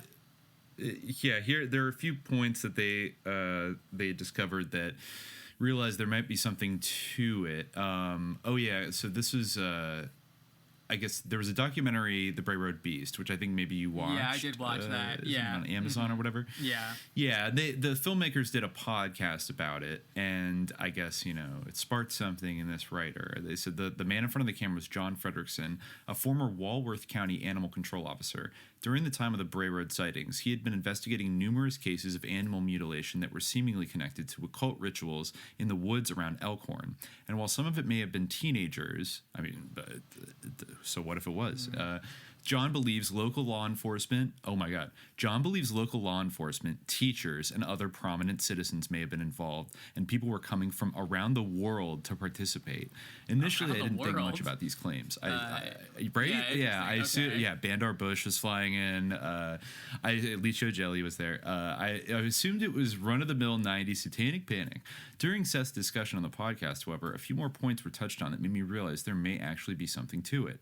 1, Walworth County was one of the top 3 counties for satanic activity. 2, animals were mutilated for the rituals. 3, an FBI agent speaking to John admitted they were aware of the activity. So I don't know if they mean that Walworth County was one of the top 3 counties for satanic activity in the entire U.S. or just in the state of Wisconsin. Either way, it's kind of remarkable. Yeah, according to that there was that much satanic activity. I mean, and I actually don't Bray Road, know. It's the same thing where, Linda Godfrey, there was a manila folder that, some guy had. I'll try to find the actual account. Oh, yeah, big... Yeah, there was, a big manila folder that, the police department had that was, just labeled werewolf. It was all of the sightings that people had of it. Yeah. So just to be clear, the county seat of Walworth County is Elkhorn, that's where Bray Road was, exactly. And was the nexus of all the not just Dogman but Goatman as well, which if there's a lot of occult rituals happening. Yeah, this is Linda Godfrey's. You got a Dogman, you got a Goatman. Yeah, this is Linda Godfrey's account of this event, and deals with some of the occult stuff that had preceded it as well. This is labeled The First Witness. I started with the freelancer's bus driver friend, Pat Lester. Lester lived in Spring Prairie, a tiny community east of Elkhorn and Highway 11, not far from Bray Road, and was the mother of a young woman named Lori Endrizzi. Lester told me that one day she had told Doris Gibson, a teenager who rode her bus and was also Lester's neighbor, about something weird Lori had seen a year or two earlier on Bray Road. As Lester told Gibson of Lori's experience with what appeared to be a wolf or a large dog but with human characteristics, she noticed Gibson was looking at her with a shocked expression. Gibson had seen the exact same thing, the surprised teen told Lester, but had been too afraid to tell anyone about it. And Drizzy had been too frightened of what she saw to spread her horror story around as well. She didn't want people to think she was crazy. But neither Gibson or Drizzy had ever forgotten the strange creature they saw. And Lester told me she had heard some unusual howling at night not far from Spring Prairie. Finding out that Gibson had also seen something strange, and Drizzy had recently told her story to John Frederickson, animal control officer for Walworth County, hoping she could shed some light on the animal. Unexpectedly, Drizzy and Frederickson had a very spooky experience while discussing the sightings. Drizzy had always had an eerie feeling about what she had seen, and, like the freelancer, thought it might be related to some type of unspecified cult activity. She and Frederickson were discussing that possibility, she said, when suddenly, several books on a shelf fastened to the wall in Frederickson's office jumped off the shelf as if they were pushed and fell to the floor. No one had banged a door shut or anything like that, recalled Drizzy, and there was no reason for them to fall. The shelf had bookends on it. We just looked at each other and stopped talking about it. Of course, I don't know anything about that story at the time, I didn't know anything about that story at the time, but I arranged a time to meet with Drizzy at her mother's house. I also set up an appointment with Frederickson and paid a call on him. Frederickson's office was a small room in the Lakeland Animal Shelter south of Elkhorn on Highway 67. He did a lot of undercover work for the shelter, investigating puppy mills and cases of animal abuse. Fredrickson was the person police and citizens would call when a skilled animal handling or identification was needed. And now, people have been calling him to say they had seen what looked like a werewolf, for lack of a better term. Oh, so this is the guy. I guess it wasn't like a police officer, but, you know, police consultant, animal control person.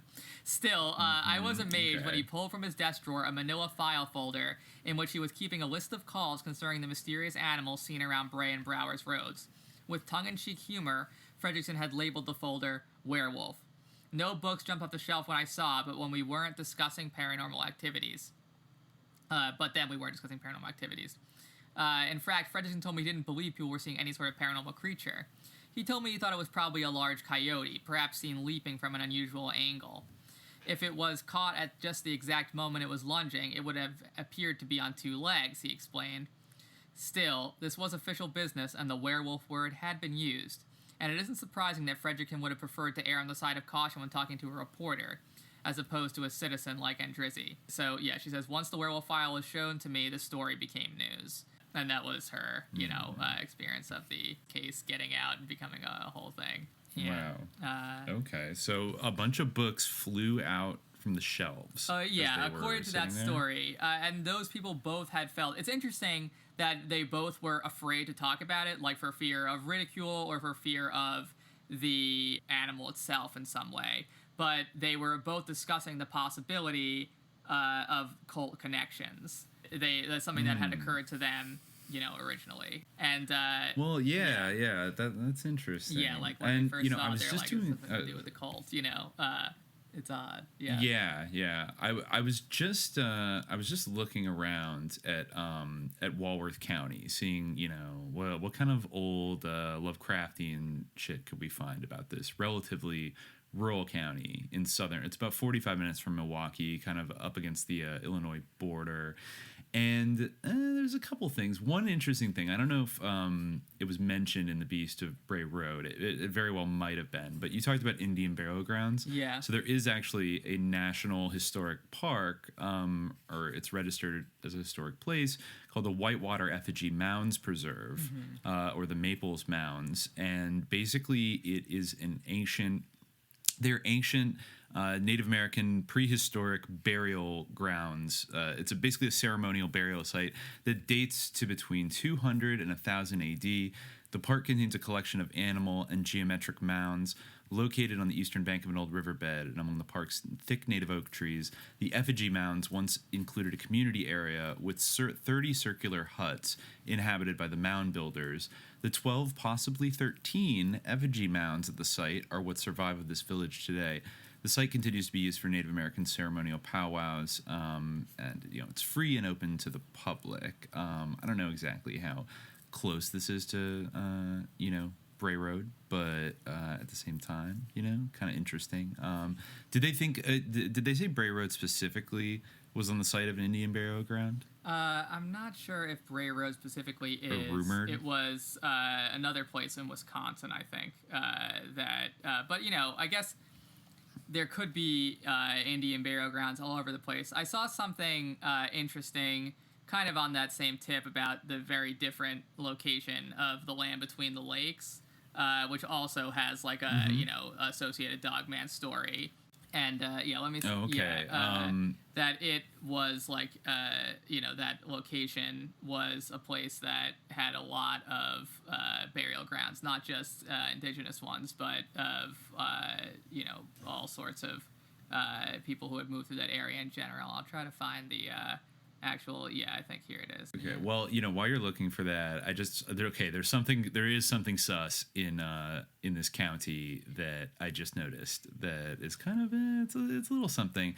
So it is actually home since 1915. There's a lake in this county, in Walworth County, called Geneva Lake, and there's a city attached to it called Lake Geneva, and I guess it's like a popular tourist destination, and so I guess that I believe on the shores of this lake, on the south shore of this lake, in the town of Lynn, Wisconsin, was moved the Northwestern Military and Naval Academy, which was originally in Highland Park, Illinois, near Chicago, but then moved up to Wisconsin in 1915, and I think operated until the 90s. And a few very like notable people, including a Curtis Roosevelt, who is the eldest grandson of FDR, and Spencer Tracy, the actor, and a couple Air Force generals all went to this place. And what was kind of interesting is in 1995, the institution merged with rival school St. John's Military Academy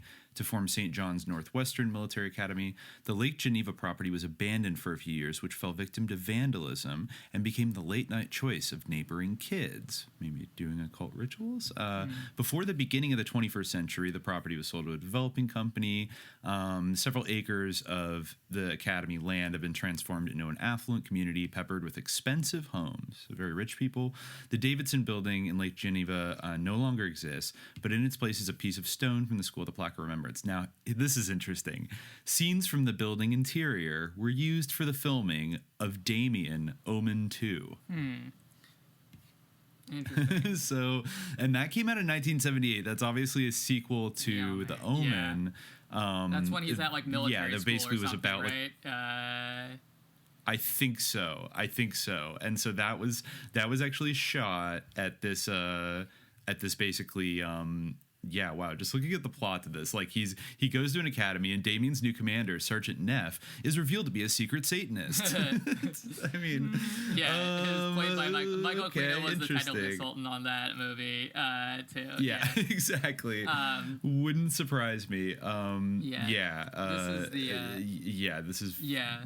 is the passage about the land between the lakes that I had come across. It's from paranormalstories.blogspot.com. In western Kentucky, there is a national recreational area situated between the Kentucky and Barkley Lakes known as the Land Between the Lakes, or LBL for short. This piece of land consists of 300 miles of shoreline, 170,000 acres of forest, and 200 miles of walking trails. In 1963, by order of President Kennedy, the federal government used eminent domain to buy and tear down homes and businesses, forcing 700 families out of the area known as Between the Rivers. Over 228 family cemeteries are located throughout the area, long forgotten. White settlers, war veterans, large number of infants, black slaves, Chinese immigrants, and Native Americans lay beneath layers of earth.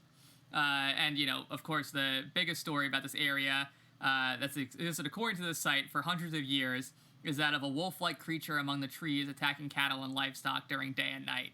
A wolf that stands nearly 7 feet tall with long, thick hair covering its body, foul stench emanating from its body, etc. But it is interesting that, the national park was established with the use of eminent domain, and a bunch of people were pushed out of their homes. So, it does give an interesting spin on some of this stuff with the national parks, where, of course, national parks are huge areas of wilderness that people go to appreciate natural beauty. But they're huge areas where, with a lot of treacherous terrain where it's possible to become lost. But it is interesting that, when you really think about, the angle where you have, people coming in, and, I think we both listened to a really great Dogman YouTube-type podcast in preparing for this episode, where the host was... apologizing profusely for his slow episode release schedule, and such. Just after that, he mentioned the Dogman stuff has a lot of cover-up things, cover-up allegations around it, and that there is one account, I think, of a guy who, hit a Dogman with his car or something. Maybe you recall better than I do, but he hit it, and some... agents came to him and were like, you hit a bear. And he's like, no, I didn't. He's like, you don't understand. You hit a bear, right? He was also speculating about what it would take for Dogmen to be exposed, and he went on a long fantasia about what would happen if President Trump were mauled by a Dogman. Oh yeah. If President Trump were attacked by a Dogman, let's just say, for example, President Trump were to be mauled by a Dogman. If a Dogman killed a president, just imagine, what would happen. It would be hard to, but I feel like they would still be able to cover it up. They would just say it was something else, right? Yeah. Yeah, but.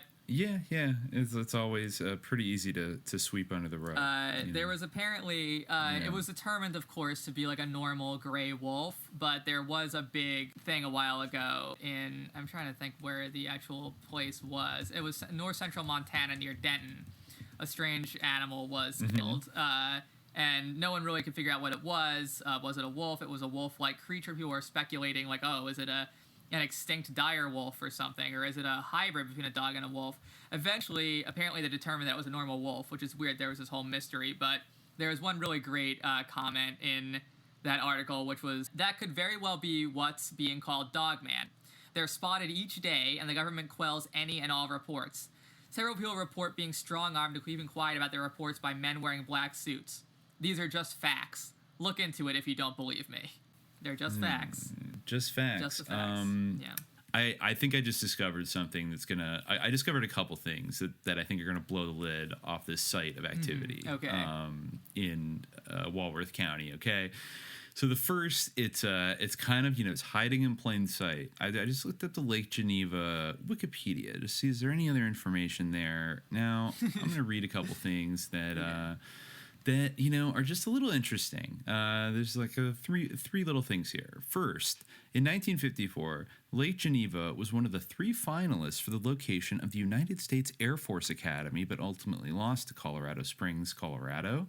That's kind of interesting. How about this? In 1968, the late Hugh Hefner built his first Playboy resort in Lake Geneva.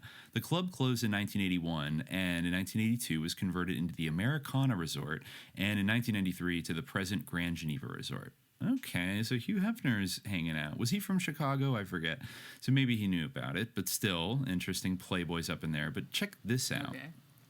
There was also a music recording studio in Lake Geneva called Royal Recorders, LaRouche Pill alert, but formerly called Shade Tree Studios. But it was a music recording studio in Lake Geneva where certain artists such as Ministry, the like industrial metal band from Chicago, recorded their album Psalm 69, The Way to Succeed and The Way to Suck Eggs in 1992.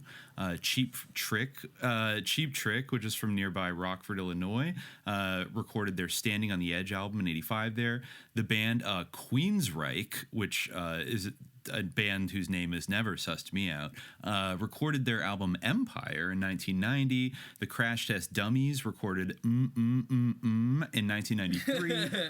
Iron Maiden, and last but not least, 9 Inch Nails recorded the Broken EP at the studio in 1992, and also the band Skid Row. So definitely a certain kind of vibe up at that studio, I would say, like bleh, like I Hate Myself, like industrial metal from the 80s and 90s seemed to be really their cup of tea. So, maybe if there's a spike in occult activity, it was from all the like totally like dark and broken bands that were coming up there, to basically record their like psyop albums. But that's not all, actually, because then I found something that's like even older than that. Let me just see if I found something from like 1898 that was called A Summer School of Nature Study. That said, in view of the fact that long, aimless outings do not result in the greatest pleasure or profit, a movement has taken form at Geneva Lake, Wisconsin, to aid in making summer vacations of more value to children, on the theory that, quote, 10 to 12 weeks spent in idleness defeats the purpose of vacations. The large number of children who annually seek Geneva Lake to enjoy its beauty and remarkable resources inspired the idea that some organized effort should be made to use a portion of their time for something besides undirected recreations. Children are naturally inquisitive and desire to know, so that a properly planned course of nature study is to them a most valuable kind of play. The design of the summer school is to enable children to investigate, discover, and express in various ways the great facts and laws of nature. Life in its various manifestations will be the watchword. So, I mean, I thought there was a reference to the occult here that popped up, but I guess not. I guess there was also something in the... I don't know. This is in Metaphysical Magazine for some reason. So I don't know why this... Okay, yeah, that's the connection. Is that this was in Metaphysical Magazine, a monthly review of the occult sciences. And like somebody, I guess, posted this about how they're going to make a nature like summer camp school for kids. And, it does say, okay, there's a little more... There's a little more here. The course proposed includes the study of the physical features of the surrounding country, the waters and rocks, the trees, plants, birds, insects, boats, etc. Like in correlation with and supplementary stuff where they're going to teach us about the gnomes. It does. I don't know. Yeah. They say in correlation with and supplementary to the nature study will be literature, drawing, watercolor painting, toolwork, and physical expression. The intention is to answer the natural interrogations of the child and to direct his activities on the plane of his development, at the same time giving him freedom and pleasure without schoolroom restraint, leading to make his rambles profitable and develop habits of observation. Children are keen in finding out nature's secrets. It is their delight to know. A summer under proper leadership gives both profit and pleasure. So I guess they okay, so this is interesting. The following courses have been arranged. The literature, Mary H. Ford. Doesn't that name pop up a lot? That's in Chicago. Ideal Education, A.B. Stockham, who wrote this, the doctor. Mother's Conference. And then Practical Metaphysics, Sarah Wilder Pratt, and then Dr. T.Y. Kane will give a course on Lectures of Metaphysical Healing, July 23rd to August 6th. Dr. George E. Burnell, a course on meditation later. Other classes will be organized as demanded, and further information may be obtained from Dr. A.B. Stockham in Chicago. Yeah, so, and then the next chapter is Living Crystals, but we won't go into that. But, that is very interesting that the spiritualists, like, were setting up a summer camp for children up in Lake Geneva in, I think, like 1898. So, this place was not untouched by a certain thing. And I guess, a lot of people... Yeah, and I guess there are some prominent residents of Lake Geneva. Let me see if anybody pops up here. Yeah, Margaret Baer, the U.S. Air National Guard General. Hiram Barber, a U.S. representative from Illinois. Some guy, S. Carey, who's in Bon Iver. I don't know. And, a few... Oh, my God. Okay, brace yourself for this. Mm-hmm. You ready?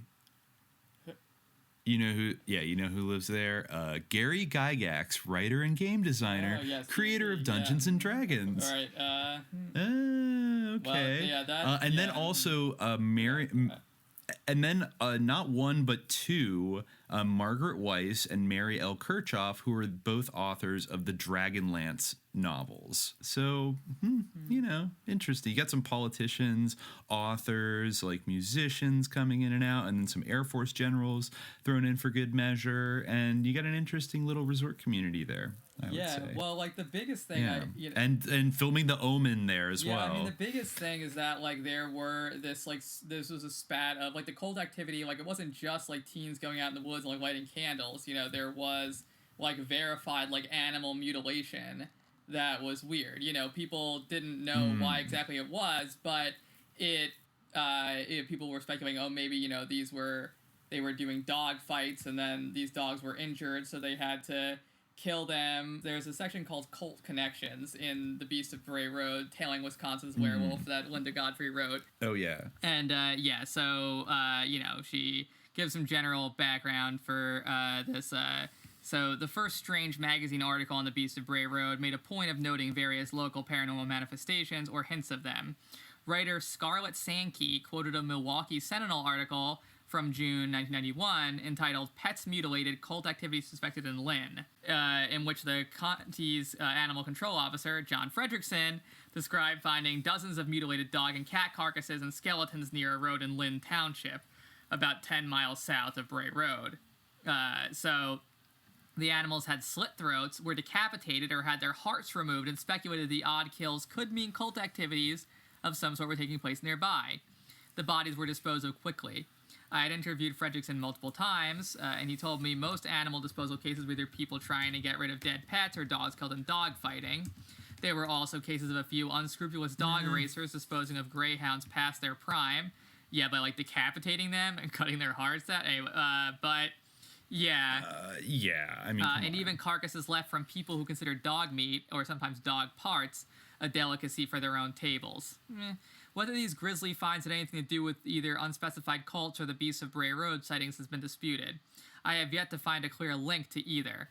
Sankey also quoted Fredrickson as saying that a reliable source told him that one night someone saw a figure draped in a black hood and cloak emerge from the carcass site, riding a black horse and followed by a large black dog. Even with the black dog, there is still not necessarily a link to the sightings because none of the Beast witnesses reporting seeing energy images like this with their sightings. Yeah, then she goes on to mention that, there was the abandoned house on Highway H, which was visited by local kids. Some people went to explore the place. They found rooms containing mattresses, discarded blue jeans, empty wine bottles, typical teenage party leftovers. However, another room was said to hold some kind of homemade altar or makeshift table, as well as black candles or other standard occult paraphernalia. And at least one other house in the county near Whitewater was said to be the site of similar strange goings-on. So, animal mutilations. That kind of reminds me of the idea that John Keel brought up in the Mothman Prophecies, where he was saying this interesting notion that, people would see these hairy animals carrying off pets or livestock or whatever, and then when they showed up mutilated, they would be like, oh, they were killed by this mysterious being, but, maybe that was the psyop or something, and they were actually used for some occult purpose. Yeah, let me see here. There's another thing. Did that book go in at all about the St. Killian's Cemetery in Lake Geneva? I don't think so. Yeah, I hadn't come across it, but apparently if you just Google like St. Killian Cemetery, Lake Geneva, it, I guess, has the reputation of being one of the most haunted places in the United States. I guess that according to WisconsinHauntedHouses.com, a ghostly priest is said to haunt the cemetery along with the sounds of a ringing bell, mysterious mists, eerie sounds, and footsteps. The bell is believed to be from a phantom church that used to stand nearby before it burned down decades ago. Stories say that the basement of the church was once used for devil worship, leading to the dangerous paranormal activity here. I guess a lot of people, there's like videos on YouTube of people going there. It's on, Haunted Wisconsin. A lot of people say that their local legends claim that cults frequented the place and used the church for their rituals. And the graveyard is filled with graves of children. And allegedly, according to Haunted Wisconsin, the church was burned down in 1998 because of the ghost priest allegedly haunted it. I don't know what that sentence means, but I don't know if it's like somebody burned it down like because... Well, maybe they burned it down like because a ghost priest, they thought a ghost priest was haunting it, but also maybe it was a cult that burned it down. I guess the cemetery is still there, but the church is now gone.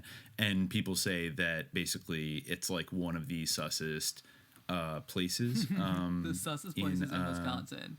Yeah. And it also might be, I'm looking at it right now, it might, because I think the guy Davidson was the one that founded that military academy on the lake, and he may have been the Davidson from Harley Davidson. I just have to double check. That might be bullshit. But I just remembered that there was a book that Whitley Strieber wrote in the 80s.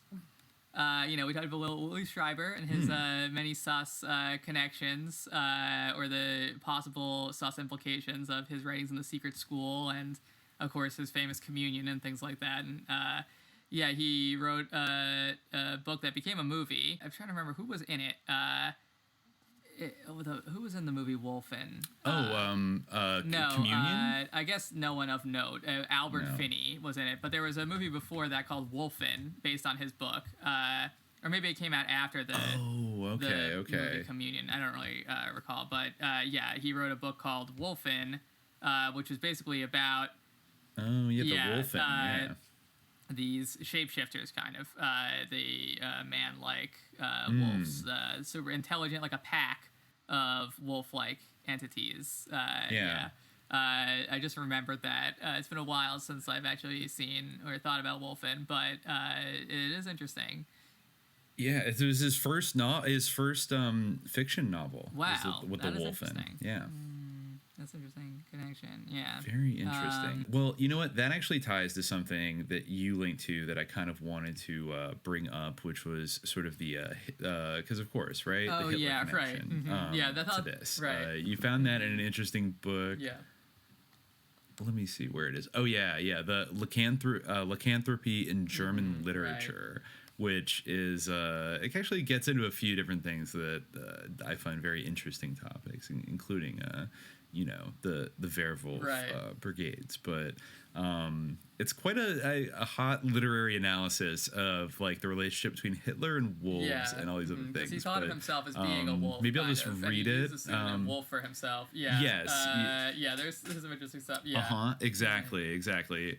Yeah, I think maybe I'll. This is from the chapter 6, Hitler the Wolf, and literary parodies after 1945. So. The wolf became a national icon in the Third Reich, not only a figure of imperialist aggression, but primarily of berserker-style resistance to foreign invasion in the final months of the war. Hitler, in particular, the tyrant as Wolfman, saw himself as a wolf.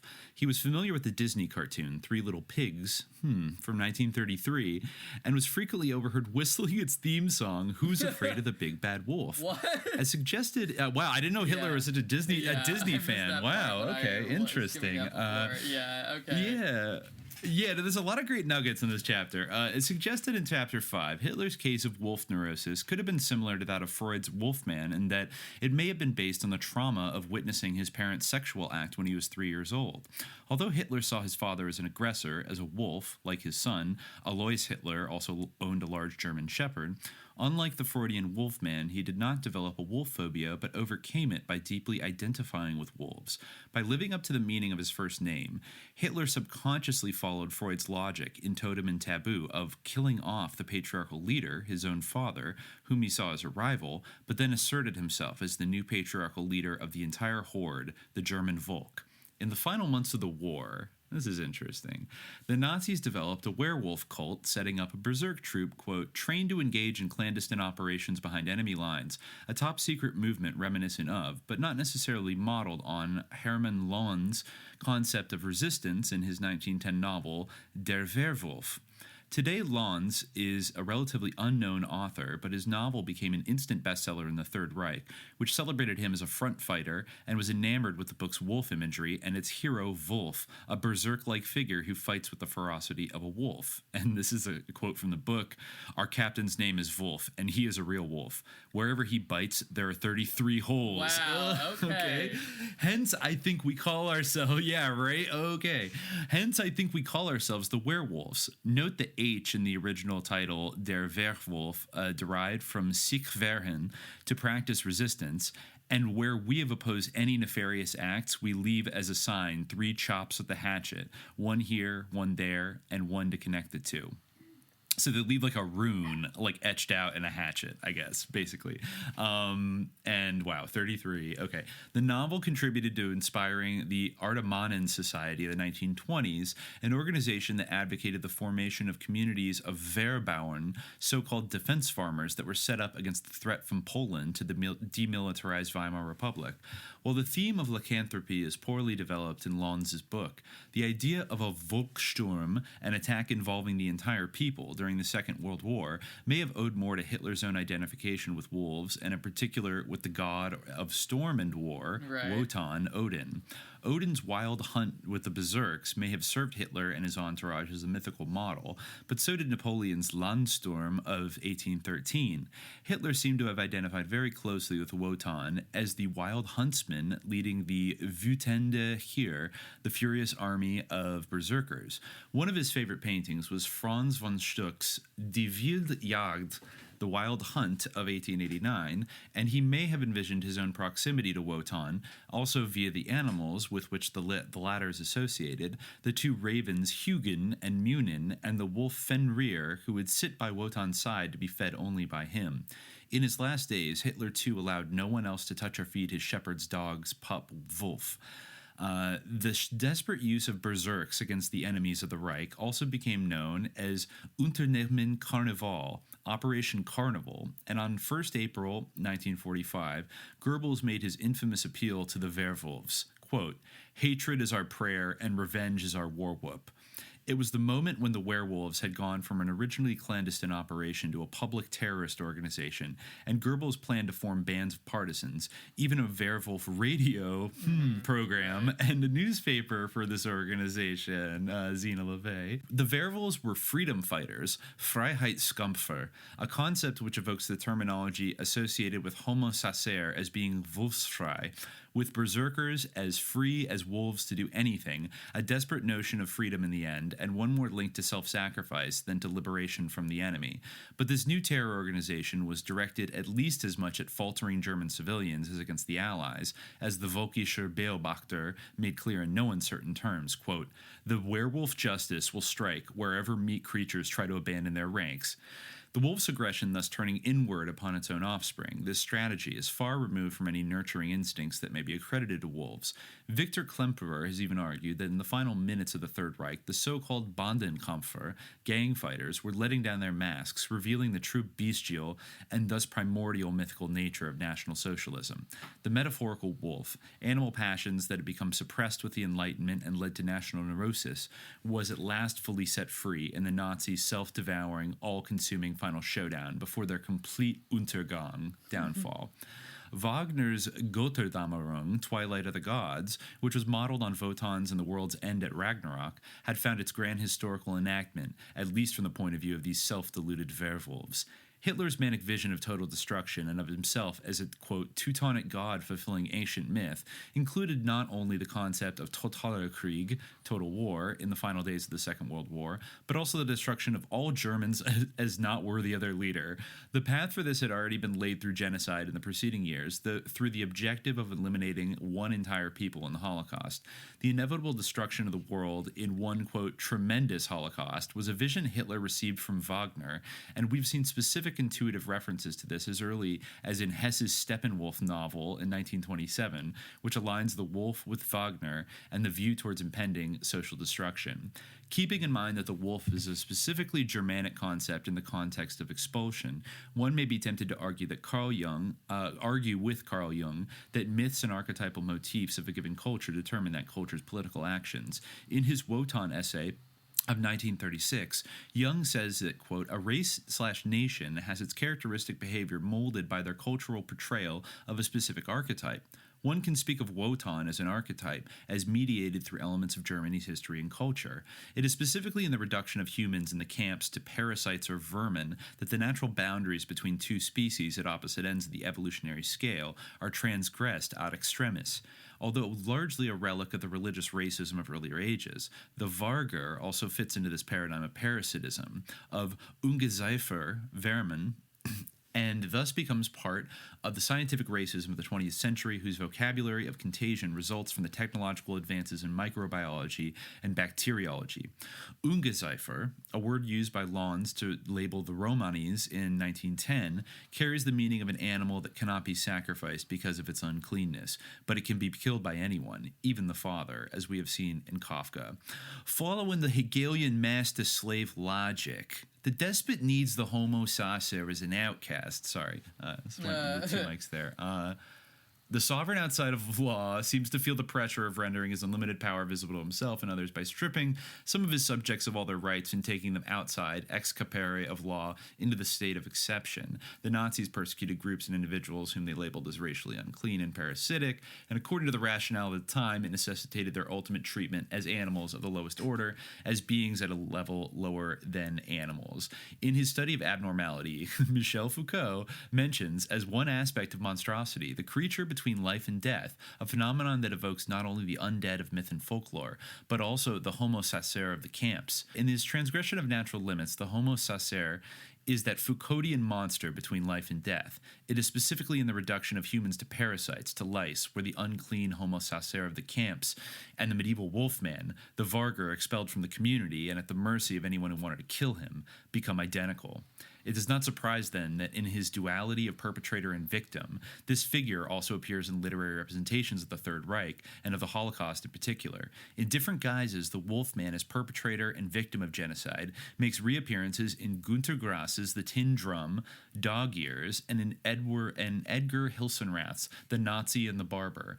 In those texts, in which the Third Reich and to varying degrees the Holocaust become thematic, the Wolfman can more than ever be seen in his ambivalence of tyrant and victim. As previously observed, this duality was a feature of the outcast as early as the Berserker, people with special powers before they became outlaws.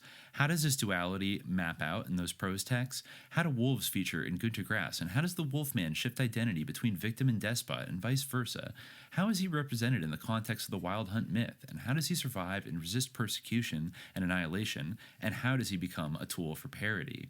The Tin Drum and the Nazi and the Barber share that the Homo sacer resorts to mimicry as defined by critics like Homi Bhabha, in the sense that the persecuted individual mimics the beast as despot, as Übermensch, thus being able to escape and subvert the power of the latter. By resorting to the picaresque genre, Grass and Hilsenrath are able to produce effects of parody and humor. The roguish blasphemers we encountered in the 17th century reappear after 1945 with even more carnivalesque intensity. In view of this dimension of humor, how does Homo sacer become a catalyst for revealing the past and coming to terms with trauma? I mean, just a lot of interesting stuff going on there. The literary stuff at the end, maybe not so much, but interested in like the same idea of like the Berserker, the idea of someone who could transform, of course, in like this Germanic archetype almost of, he basically, or Hitler that is, kind of like was someone who would have been like imagining like a heroic version of Peter Stump or Peter Stube, the wolf-esque serial killer who could transform into this wolf state and just unleash his animal instincts for the sake of the Volk. Yeah, I mean, it's interesting, the idea of like the horde. I don't know if that was the author's kind of editorializing or an idea that was Hitler's own or was part of that discourse itself, but it's an interesting parallel with like the idea of the canine races as kind of a historical trope. Yeah, and I had kind of forgotten about.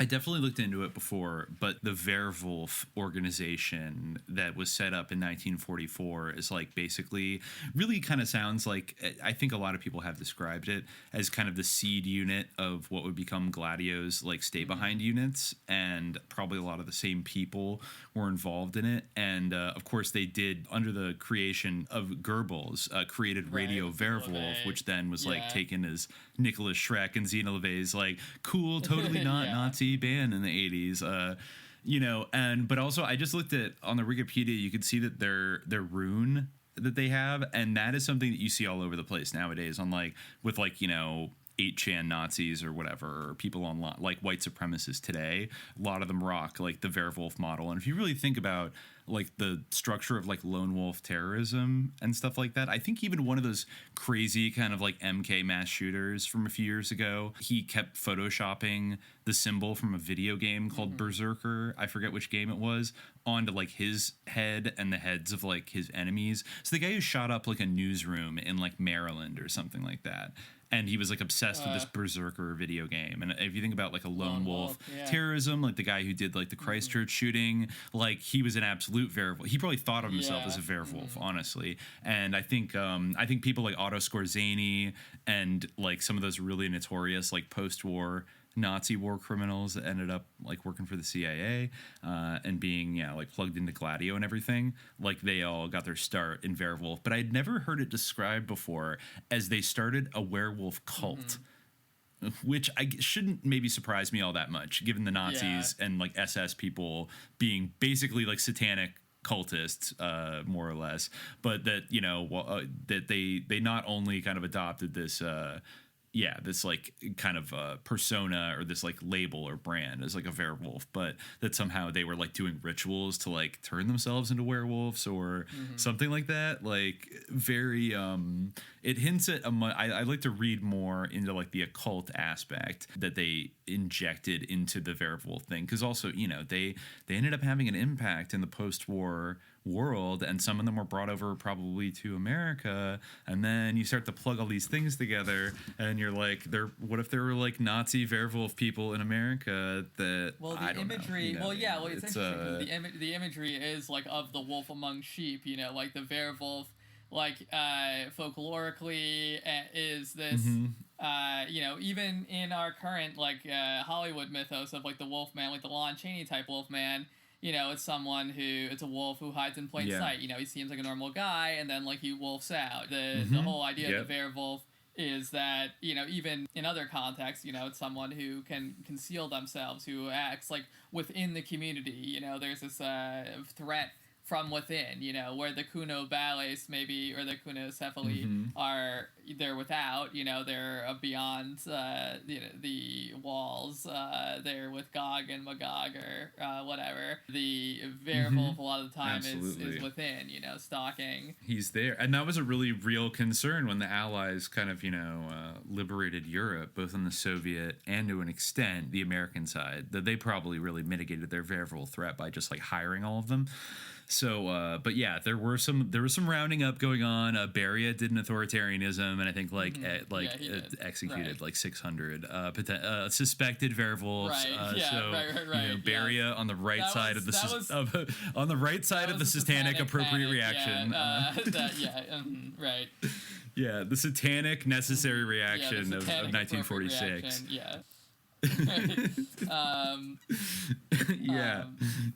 So yeah, I mean, this is a kind of a creepy thing, and then you think about like these allegations that like very like rich and prominent people, not just teenagers, were doing like occult rituals around the kind of this county where Bray Road was, and all this kind of stuff. And the guy from I wonder if the guy who created Dungeons and Dragons was like living there when he created Dungeons and Dragons, or if he kind of, it seems like a place maybe some people kind of retire to because it's like a peaceful lake and all that stuff, but it seems to be very affluent. And then that haunted graveyard, like just kind of a real nexus. Yeah, you don't usually think of Wisconsin as a super spooky place, but I'm kind of familiar with that state, and I never got like a real spooky vibe from the little time I spent there. But I guess I think I did maybe even I've known people that are from this county.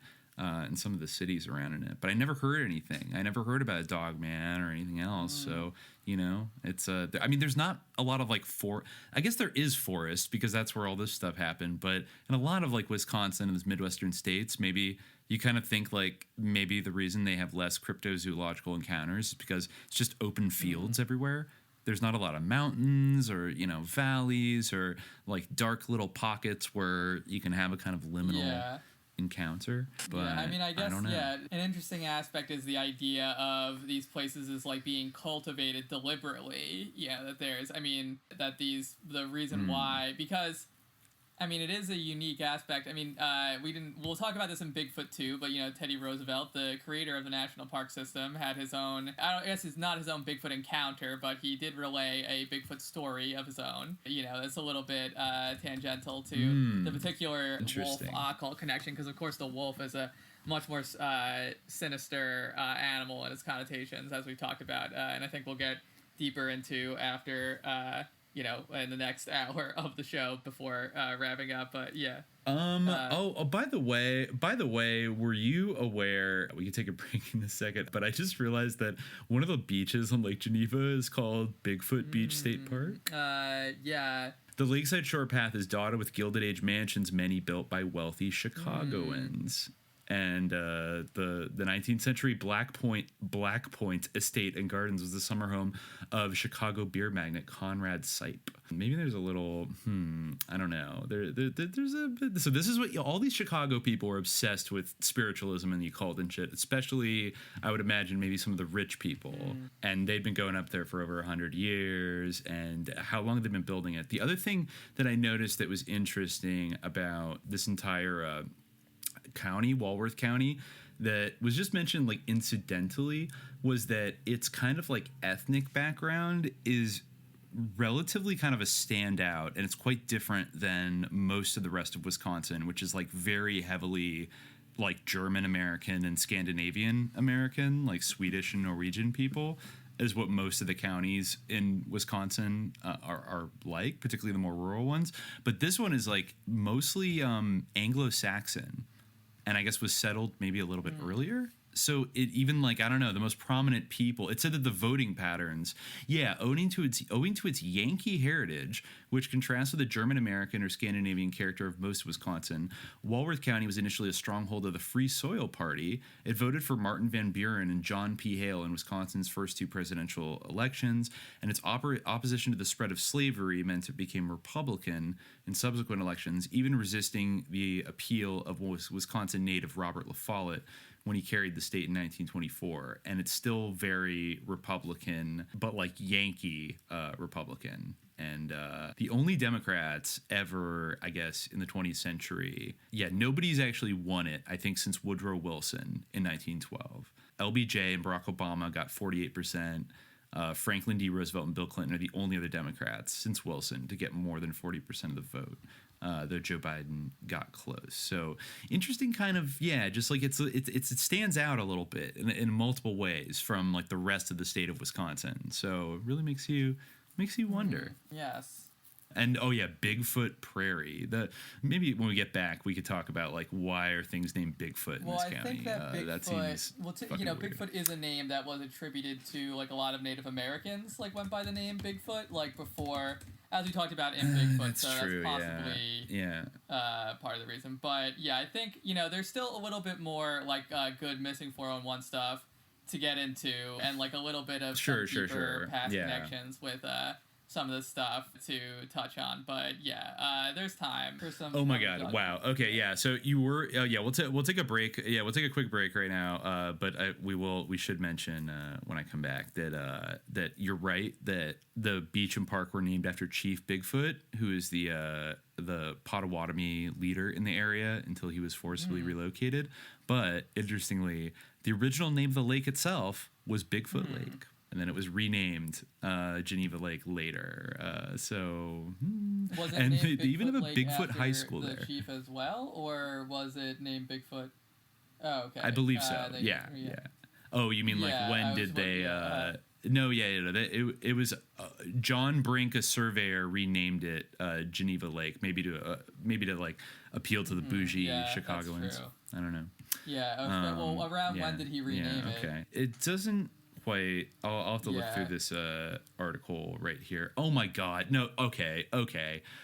Bigfoot High School is located at 401 Devil's Lane in Walworth, Wisconsin. There's actually a whole book that David Paulides wrote called Missing 411 Devils in the Details, which is like all about mysterious disappearances and places named like after the devil. Well, like of course, like these places are named that for a reason. Like it's usually because there's some association. Like there's this really horrible like dense patch of wilderness in Massachusetts literally called Satan's Kingdom. The Puritans were not messing around when they named it that. Yeah. Fair enough. And the largest mountain it's technically a mountain in the East San Francisco Bay Area that I basically grew up in the shadow of. You know what it's called? What? Mount Diablo. Yeah, I mean, probably Devil Mountain. It's Devil Mountain because it kind of has 2 little peaks a little bit, like one's higher than the other. But I guess the Spanish settlers, or I don't know where they got it from, but they decided it looked like devil horns, so they called it Mount Diablo. And people just don't even think about how it's called Devil Mountain. It's just like, oh, Mount Diablo. You know what I mean? Like, but it's like sus, like a little bit.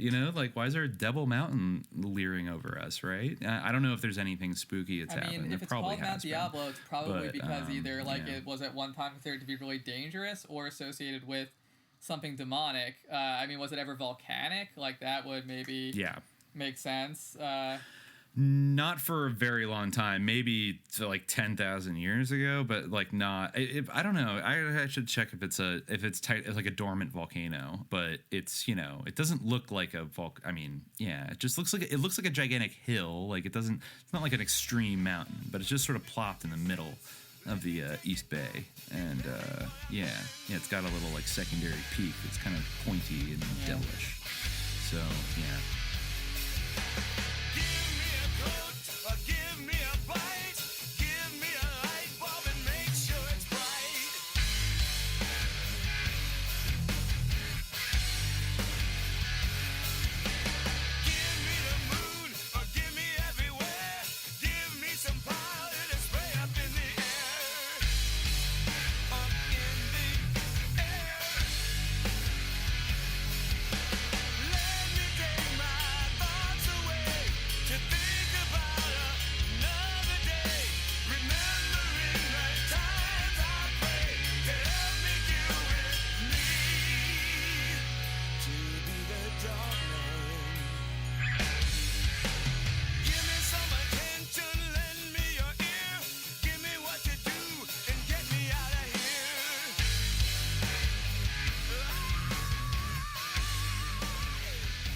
Yeah, well, it's well, I was kind of reminded of that movie Wolfen that, was based on the Whitley Strieber novel. And I was looking it up, remembering the plot, because I remember that there was sort of a similar scene almost to the scene in Communion, where there's like that alien kind of peering through his doorway. And, we talked in a previous episode about some of the sus connections, or the sus ideas at play in Whitley Strieber's work. And one of the interesting things in the novel is there's, this key part where they have this strange paw print that they collect from a window that's, too high for, a dog to have reached. It's too ominous. It's this dog sort of pawing at the window, which is a really common image in Dogman stories. It's often, like, where people encounter these dogmen. Actually, something that we didn't mention yet is the Steve Cook song about dogmen, which I think actually might be the origin of the name Dogmen. But it's a weird situation because, according to him, so basically, like, I think it was in 1987, like in the spring of 1987, that he wrote this song. He was working in radio, like in Michigan, right? Yeah, this is the whole like Michigan Dogman thing. It was in the spring of 1987, and his producer, I guess, came to him and was like, "We're trying to think of an April Fool's joke." So he sat down and wrote this song, like in some kind of regular verse, and about basically a bunch of different sightings that I guess he just fabricated of dogmen, basically. And he made like a little like Casio keyboard song out of it called The Legend. But it turned out that he had stumbled upon an actual legend, because once they aired the song, people were always calling in. But even in that song, one of the I'll try to find the lyrics to it, but I remember there's one part of that song where the whole idea is that dogmen always come in the song. This isn't like a real idea in dogman lore so much outside of like what has been perpetuated by the song itself, but the idea in the song is that with it coming out in 1987, it's the idea that every 10 years, in the years that end in 7, dogmen like prowl and do evil dogmen type things. And there are some, of course, the number 7 does have magical associations. Sometimes you hear the idea that like the 7th son of a 7th son will be a werewolf or something like that. But anyway, in the song he wrote, in 67, a van load of hippies told a park ranger named Quinlan they'd been awakened in the night by a scratch at the window. There was a dogman looking in and grinning. I guess, and grinning, rhyming with Quinlan, but that is actually like a common image that you hear in a lot of these stories, like a werewolf or a dogman appearing at the window and just kind of scratching at it. Even in one of our Q&A episodes a while ago, we talked about some of these Wendigo stories, and that's also a common trope, like the idea of the skinwalker. Yeah, I think the skinwalker often, these the villain in these kind of ghost stories will always be standing outside and kind of scratching at the window, which is interesting in light of the whole liminal aspect of these. But the whole aspect of the window actually kind of reminded me of a story that was in a book about werewolves by Montague Summers, who I feel like maybe we should do like a whole episode on at some point, because he was kind of like the anti Crowley. They were contemporaries, sort of. And while Crowley was like, I'm the great beast, like I'm the modern day like witch, his whole thing was like I'm the modern day like witch hunter. He was still like big medievalist, like a Catholic, I think. He wrote a lot of books about vampires and werewolves and things like that. One of his books was just called Werewolves, I believe, or The Werewolf. I have it on archive.org here under the title The Werewolf and Lore and Legend, but I'm not sure if that's the original title, because he definitely believed that they existed. So, I think that he thought that this information was useful in that respect. But, there's a story in here. I've been trying to find it. I looked it up on Google, and I found a reference to it. That there's basically the story is something along the lines of there is a man or a professor who finds like the skeleton of a werewolf, or an odd skeleton with a dog head, an extremely large dog-like beast. And then he takes it home, and then his wife sort of sees the image of this werewolf leering in through the window. That's one of the stories he tells. I wish I could find it, but there is a lot of interesting stuff in here that reminded me of the Hitler connection, and this will dovetail as well into some of the 411 stuff, which is the, obvious connection between the werewolves and shepherds. He quotes this saying, "Oh, I never thought about that. Like Christ is the shepherd and the wolf is." Right. He quotes this Anglo-Saxon text. "Therefore must be the shepherds very watchful and diligently crying out, who have to shield the people against the spoiler, such as the bishops and mass priests, who are to preserve and defend their spiritual flocks with wise destructions, that the madly audacious werewolf do not so widely devastate, nor bite too many of the spiritual flock." So, yeah, it's an interesting connection there. There's a little bit more on the point of shepherds that he brings up. He writes, where is it? Talking about vampires here. He's saying a vampire is an altogether different thing from a werewolf, but I don't know if I necessarily agree with that. You do see a little bit of conflation there, but I guess this is a part of a longer thing. But he describes ce sont des hommes vivants après une sorte de somnambulisme qui, saisis par les soif de carnage, sortent les nuits de les huttes de bergers. So I guess these men go into a kind of sleepwalking, a living man subject to a weird somnambulism and sends them forth ravening, particularly when the moon is out. So he says, here too, the connection between shepherds and the werewolves is striking. Amongst other shepherds who were proved to be addicted to werewolfery, there is a notorious case of Pierre Burgot and Michel Verdon, a couple of lycanthrope sorcerers who were tried at Besançon, in December 1521, my classic problem with French, and sentenced to be burned alive by the Inquisitor General, Frère Jean Bon. Yeah, that shepherd connection, which, that itself reminded me a little bit of some of the 411 stuff that I was reading earlier today, because there's also like a little bit of a shepherd connection that comes up in this. Yeah, very odd, but it does kind of appear. So something that is like recurrent in these 411 stories is that the dogs can't properly track the scent of anything, of the missing person, or they won't, or for whatever reason they refuse to. I guess people aren't able to determine why, but for whatever reason they won't. So there's this one guy. They won't track the scent of somebody. But anyway, this is a story from Utah, and I guess this guy was a sheep herder. And I'll read the incident, and then I'll read some of his commentary. Okay. So this incident is centered on a region in the very far southwestern portion of Utah. Paragona is a very small city, 20 miles from Bryce and Zion National Park, and 40 miles north of the Arizona border. The incident occurred in a region 20 miles south of Paragona near the Cottonwood Canyon. The location is approximately 4 miles from Cane Point. This isn't the only story about sheep herders that I have ever encountered. Missing 411, Eastern United States is an entire chapter dedicated to sheep herders that have vanished under unusual circumstances. The Robb family was sheep herders, and the two brothers had the responsibility to take care of the herd.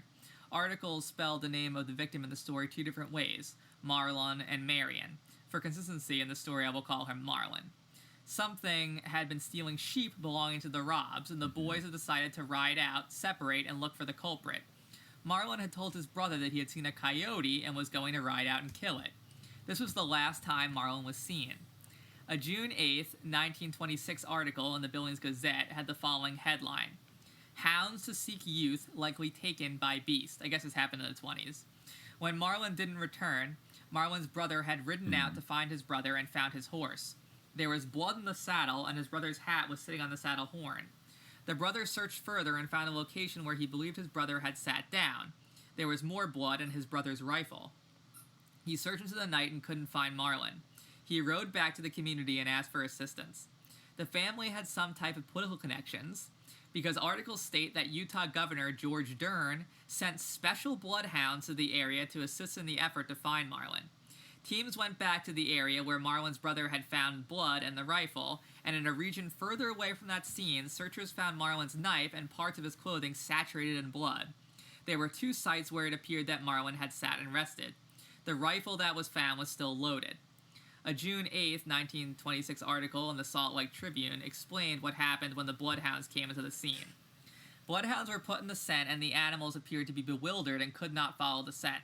Hundreds of men have joined in the hunt and covered every foot of ground in the Cottonwood Canyon for a radius of 25 miles with no trace of the missing boy, then his knife and gun and the clots of blood where they were found. The search for Marlin went on for weeks, with upward of 1,000 men from throughout the state participating in the effort to find the sheep herder. After almost 3 weeks of intensive searching with bloodhounds from all different parts of the state and many woodsmen and other sheep herders, Marlin was not found, and the search was terminated. In late October 1933, deer hunter Archie Lemareux was in an area 6 miles from the 1926 robbed sheep herding camp when he made an unusual find.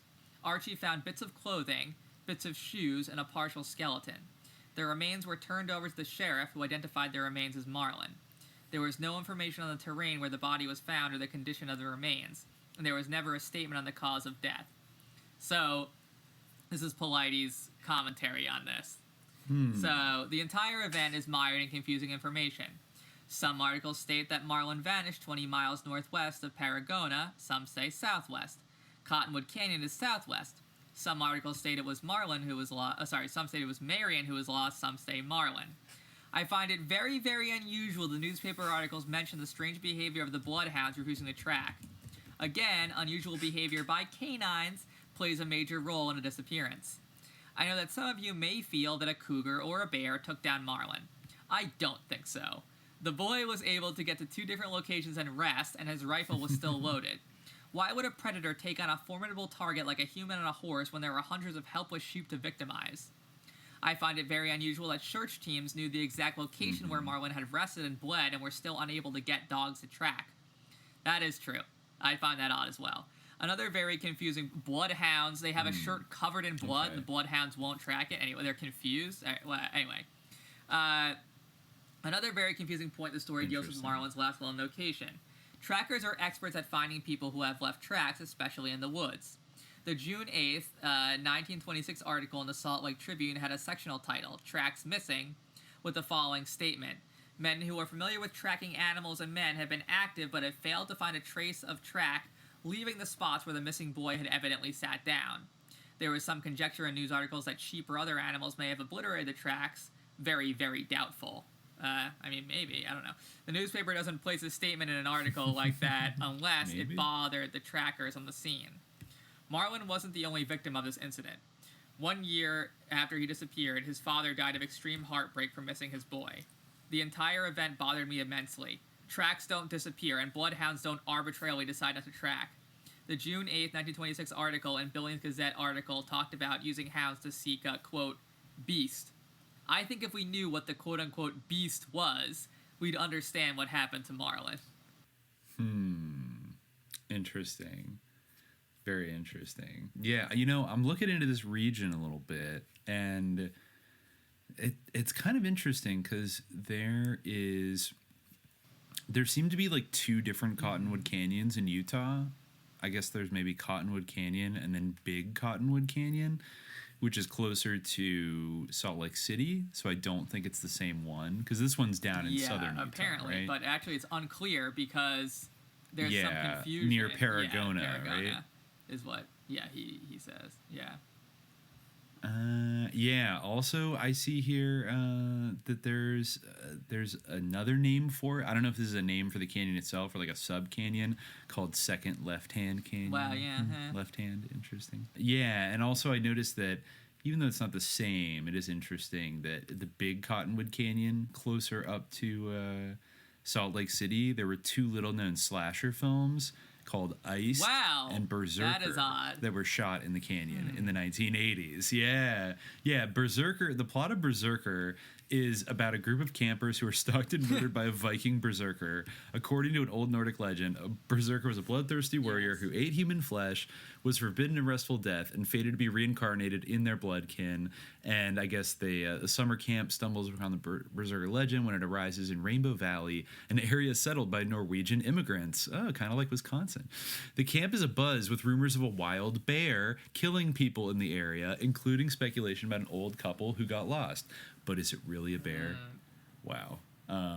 That's, even if it's not the same, it's still a little creepy. And then Iced, he chills them, then he kills them. The whole issue of like the mistaken identity of the bear, and, like the same tropes, like are definitely present.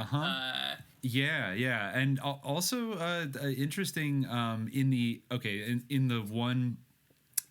original Cottonwood Canyon in Iron County near Cedar City. They just found a 68-year-old man who died there in February of this year. Apparently, he went out there to go off-roading or four-wheeling and then disappeared. And then 2 days later, they found the body and, quote, the SWAT team members who located him said there did not appear to be anything suspicious about the death at this time. I guess, like, what? Well, what? I don't know. How did he die? How about the okay? Suspicious. Exactly. Here, okay. How about okay? Yeah, you ready for it? And this is from stgeorgeutah.com, the local newspaper. So it's not missing 411, but apparently Carpenter, who I think was let me see. This is the sheriff of Iron County. So we know not to trust sheriffs, right? They're political figures, often the biggest gangsters in these rural areas. But so he's the one who said, like the way he said was, as originally reported by Cedar City News, Iron County Sheriff Ken Carpenter said authorities spent the day Tuesday searching for Barry Blake, who was last seen by a friend on Monday.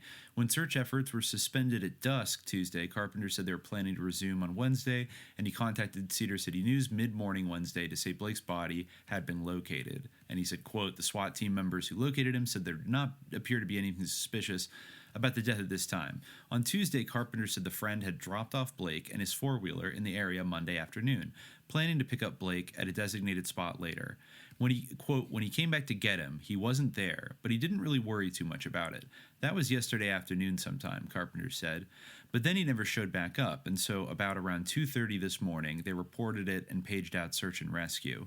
Later Tuesday morning, searchers were able to locate the missing man's off-road vehicle with the help of a helicopter crew. Quote, his four-wheeler was stuck, but it was still running, which we thought was odd, Carpenter said, but he wasn't in the area of it. Personnel from multiple agencies, including the Metro SWAT team, had been assisting in the search, Carpenter said. The temperatures the first night were reasonably warm for this time of year, he said, but Tuesday night and into Wednesday morning was expected to be colder. Quote, we probably aren't going to be as fortunate with the weather conditions tonight as we were last night, so there's always a concern. Search efforts were suspended at dusk Tuesday night. The area where Blake went missing is just a few miles east of the Lunt Park rest stop on Interstate 15, Carpenter noted. Quote, if he came down out of the canyon, he could reasonably get down to that Lunt Park rest area, Carpenter said. He's from Parowan, so he's certainly familiar with the area. Anyone who may have seen Blake at any point between when he went missing and when he was found is asked to contact the sheriff's office.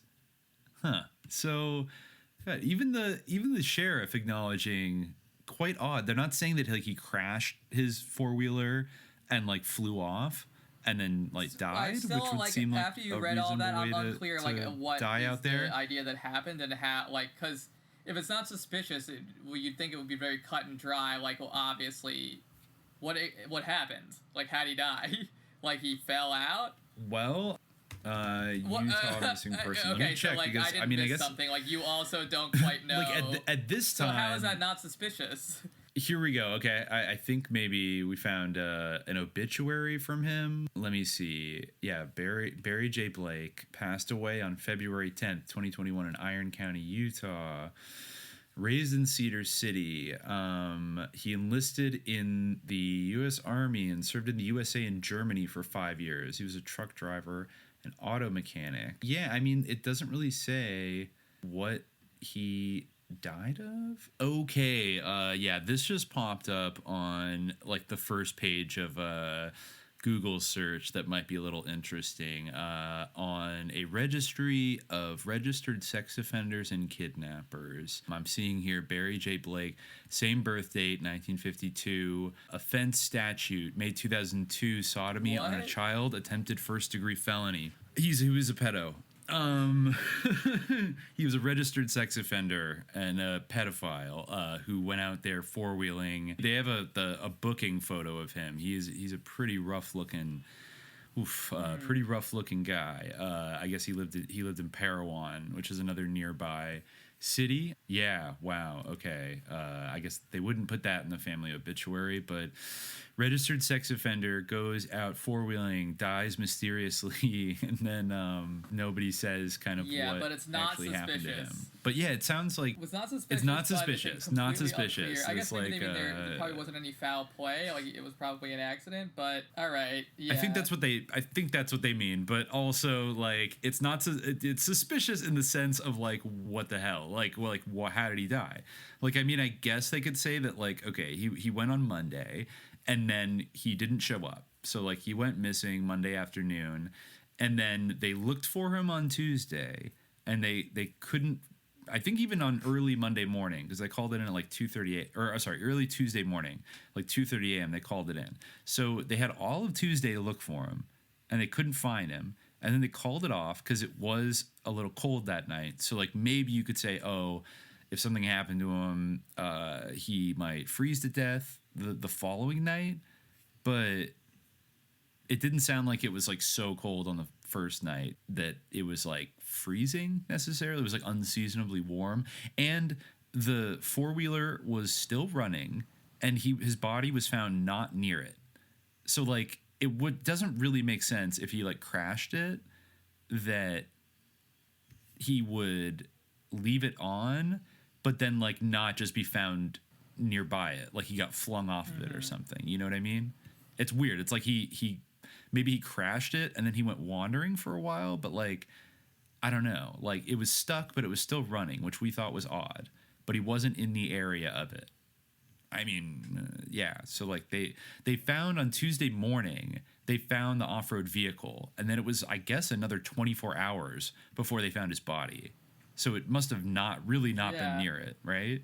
I mean, it kind of they're not being very specific, but, you know, he must have been like hidden away or like a distance from it. So then did he see something and get so terrified that he just hopped off of his four-wheeler and start running?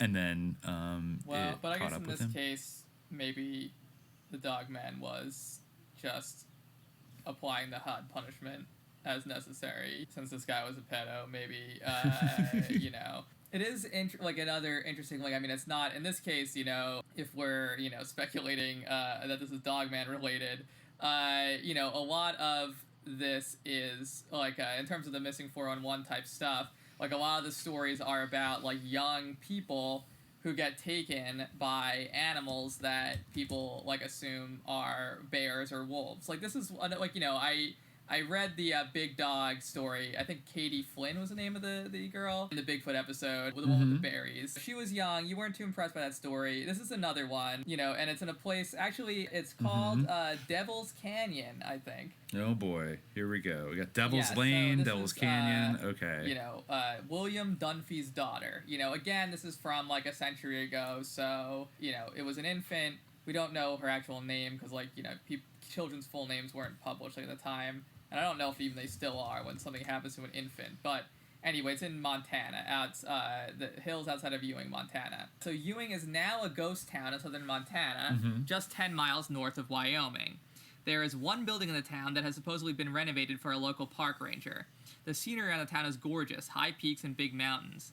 As an interesting side note, as you are driving toward Ewing, there is a turn at a location called Devil's Canyon where the city can be seen. I found a series of articles describing this event, with the first being near the beginning of September 1903. The articles state that on approximately September 2nd, 1903, the William Dunphy family was living in the hills above Ewing, while Mr. Dunphy was prospecting. According to another article, the Clinton Morning, August 23rd, 1903, the infant daughter was carried off one afternoon by a wild animal. There was no information on the type of animal that carried off the girl. but there was information that there was an extensive search. The same article quoted above described what Dunphy was doing after the daughter vanished. While Dunphy was hunting in the mountains, he came on a wolf den, which showed signs of being occupied. He waited for a long time and then entered as no wolf came forth. He decided to enter the den and see for himself what was in it. As he entered the place, he heard the cry of a child. Advancing, he saw a sight that almost turned his hair white. Lying on a bed of grass at the end of the den was a big mother wolf with several pups beside her, while at her side was his lost baby, trying her best to get a supper from the mother wolf. The wolf simply frowned when the man approached and made no attempt to escape. Dunphy got his daughter back. She wasn't injured and was supposedly well-nourished. Newspapers in Red Lodge, Montana had the story validated by 2 other residents of Ewing. There was never any other clarity as to the size of the wolf or other specific details of the recovery. So this is David Paulides' little note. I've written about other young girls that were supposedly taken by something that was described as a large wolf or bear. This is the first article I ever found where an adult got a close view of the abductor. Just in case you were not aware, news articles in the late 1800s and early 1900s did not usually include children's names and articles. Right, that's why, just explaining himself. I view the location of this incident as unique and important. Ewing was a remote city. The Dunphys lived in the hills outside the city, extremely remote. In Missing 411 Western United States, I wrote about other incidents involving children taken in Montana by mammals described as wolves or bears. Unfortunately, that book is not online, so I don't have it. But that is an interesting story, regardless of whether it's true. I mean, I guess there were people who verified it. I mean, it could be just like a fanciful tale, like to amuse people, like at the turn of the century, like about like a girl being raised by wolves. But it's still an interesting story, It reminds you of like this classic idea of like, a child being adopted by wolves, the Romulus and Remus, Yeah. Goes way back. Absolutely. It is odd, like, if it's real, there are all these stories about this type of thing happening. Like, what is going on where people are taken by these animals, like, things that people think are bears, and then, or I say they are, and then, like, the kids are totally unharmed and just, like, found later. Like, what is going on? It's really weird. Does Breaking 411 ever or Missing 411 ever get into, I don't know, is there any other kind of thing told by especially these children that get kidnapped that were like, I was taken on a UFO, like there were doctors experimenting on, you know what I mean? Like, is there other stuff, or it's like they're too young to even like articulate what happened to them, or they say it's like some kind of animal? Is it always kind of like an more animal style thing that happens to them? I'm trying to think if there's like any kind of, a lot of the time it's just like, because some of the Missing 411s do go into like, like somebody, like he retells the stories of other people saying that there was like a beast, and like or that story you just read, there's a big mother wolf like there, like so I wonder, is there other things, or is this all part of his like secret Bigfoot agenda to like I think that it definitely does have to do with the like Bigfoot agenda that's happening, is going on here. But there is like in some cases it's just like, I feel like, there's a lot of like, strange beast type stories, but there are some that are just like weird. Like, let me see if I can find the one. This is another weird one that popped out at me, maybe because of the name and some of the details of the story, which doesn't really have any kind of like cryptid element except for maybe the name itself. So this is about Edith Wolfskill. Wolfskill. All right. So she lived on a rural ranch in the mountains near Fairfield, California. She went missing in 1959, that is. At age 57. That's near Vacaville. With her brother, it's even weirder than that. With her brother Matthew and their housekeeper. The ranch was located near what is now Lake Berryessa and 18 miles from Puta Creek. It was claimed in the community that Edith was mentally unstable. A July 22nd, 1959 article in the Berkeley Daily Gazette had the following information. Edith Irene Wolfskill, insane self-styled Empress of the World, was still missing today. This statement in the newspaper clearly indicated that even Mrs. Wolfskill made outrageous claims about herself. Mrs. Wolfskill was last seen in the afternoon hours of July 14th when she told her housekeeper she was going to go for her walk at her rural Solano County ranch. She never returned. In the same Berkeley Daily Gazette article, that was the following about her disappearance. It was rumored that Sheriff Thornton, who had steadfastly maintained that the woman was kidnapped, would go to Los Angeles to quiz a former nurse. The contact with the nurse was made after a comprehensive 10-day search for Edith didn't find anything. The sheriff had a series of police dogs search the ranch for a viable scent, but they also couldn't find her. This case had all sorts of intrigue. There were articles that stated that Edith's brothers were fighting over her estate and arguing about who would manage the money. There were other rumors that she committed suicide, and still others that an angry ex-employee had killed her while she was on her walk. Since Edith was a prominent and wealthy community figure, this case brought lots of press and a committed effort by law enforcement to solve the case. The family posted a $5,000 reward through a Los Angeles bank for the return of Edith, alive or dead. You know, it's in 1959. Nearly 3 months after Edith vanished, 18-year-old Donald Glasshoff, son of a local rancher, was traveling down a remote dry creek bed in Woodin Valley and found a body approximately 1.5 miles from the Wolfskill residence. The female body was dressed in men's overalls and laying face down with the legs dangling over a slight hill.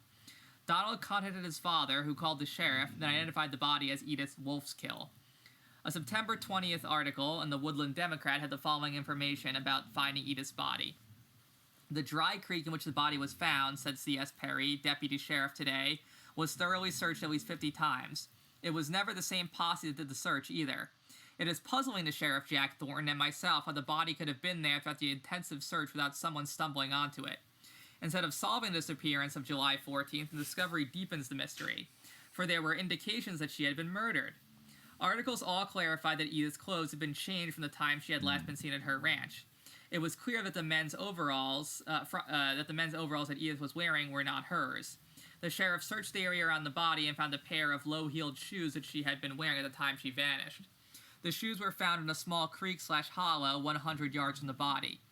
Edith's body was sent to the coroner's office for an autopsy. It was the opinion of pathologists that Edith had been alive for 1 week after she vanished. The Meriden Daily Journal had information about the cause of death. Dr. Berger and Moody performed an autopsy yesterday, and both admitted they found no sign that death had come by violence. The doctor's finding is highly unusual, since the sheriff had stated he felt there were signs of a homicide. After Edith was found, Sheriff John R. Thornton came forward, stating that he had a report from rancher Charles Stewart that in the vicinity where the body was found, he saw a woman picking blackberries in the underbrush 2 weeks after the Irish vanished from her ranch. When he ran to the spot, he said she had vanished. That probably came up because he was searching for berry picking related things. Because he seems to have certain things that he searches for, because they have to do with maybe what Bigfoot does, like pick berries. But yeah, so that's probably why he came upon that story. But he still printed it, even though it doesn't actually necessarily have a clear connection other than that. Just the weird thing of the men's overalls and not knowing who murdered her. There's also tons of stories where the kid or whoever disappears just never comes back, like the Dennis Martin story. You know, the Dennis Martin story still did have kind of a Bigfoot type thing, but there are stories where the person just disappears and they never come back, or they're found dead miles away from where they were. They're found dead, yeah. So somebody, something odd. Yeah, that's also, it's interesting she called herself the Empress of the Whole World. I feel like that was a weird Northern California thing around the turn of the century. I think there was a very famous figure in San Francisco who called himself similar Emperor type Norton. Of thing. And he basically walked around saying that he was the emperor. Yeah, and people just started kind of treating him like he was the emperor of the world. And, it just it's a colorful figure. But yeah, I guess not so abnormal there, even among the very rich. I mean, honestly, it's very Sarah Winchester. Are you familiar with that story? Yeah. Another thing from we used to go there as kids. That was the most fun thing to do. Go to the Winchester Mystery House. And she just basically apparently went insane and thought that if she kept building additions to her mansion, she would never die, because some spiritualists told her that. By the Winchester rifle, I think she was get her. The ghost of confuse them by building staircases to nowhere and stuff. Yeah, it's very sus and creepy. Kind of interesting though, the idea, the intersection of guilt about the impact of the amount of death that the Winchester rifle enabled, and the settling the West, and then feeling like the souls of all those people are haunting you and your fortune and all this stuff. I guess capitalists were still not, they're still working on how do we compartmentalize our egregious wealth and all the human misery we've like caused around the world, I guess in the 19th century, you just start to think ghosts are who knows, maybe they still think ghosts are after them. That's why they have to do like weird rituals in Epstein's temple. I have no idea. But you know, it's not a totally foreign idea to even the people at the very top, you know, and all that kind of stuff. The idea of, you know, certain places being cursed. I mean, who can say? I just wanted to bring up real briefly that I found like this random book from like 1926, Archaeological Observations North of the Rio Colorado by Neil Judd, which is published by the Smithsonian's Bureau of American Ethnology. And I guess there was like this archaeologist who went down to Cottonwood Canyon and excavated a bunch of it in like the 19-teens and stuff. And he says, and you know, there's a lot, but basically he talks about like the Native American cultures, the prehistoric cultures they called the basket makers and the cliff dwellers, who both presided in Cottonwood Canyon. He found all these different caves with like broken up masonry and like pictographs like on the walls, and you know, various like leftovers from a very old civilization. And I think, you know, he said Cottonwood Canyon, like neighboring Cave Lakes Canyon, harbored migratory family groups in very early times. How long that time may be in actual years, no one can say even approximately.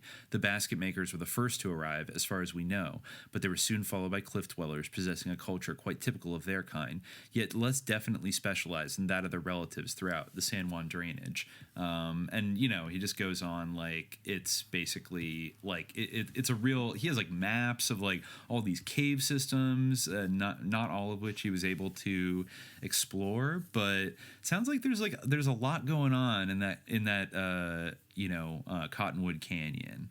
And like might be Indian burial stuff, might be ritual sites, like things like that. And then I guess, you know, once the Mormons came in, they kind of might have destroyed a lot of that stuff, or, you know, settled on top of it. But it's still, I guess, to this archaeologist, it was a very, this had a very long, deep history.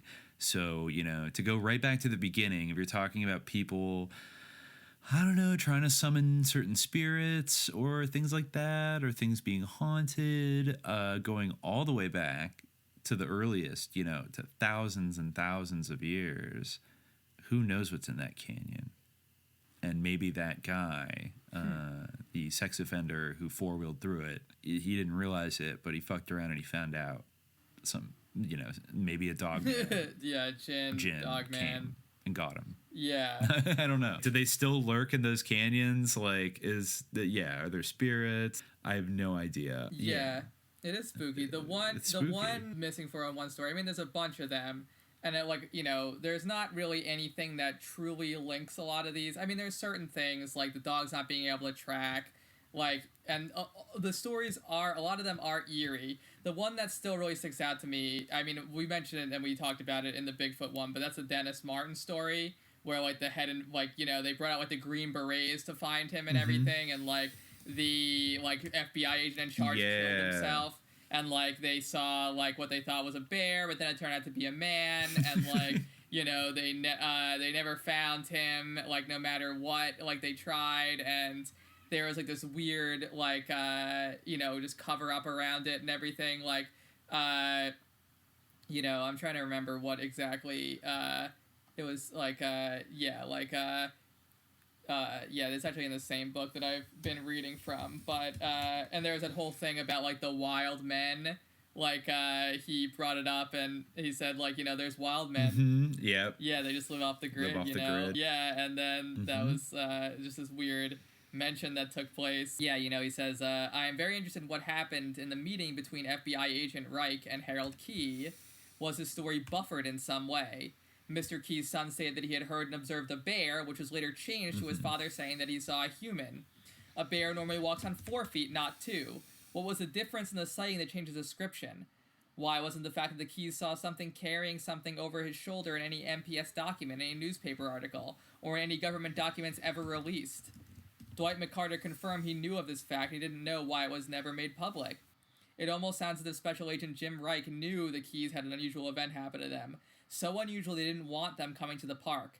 he met them 20 miles away. It's obvious that the FBI and park officials never wanted this information made public, but why?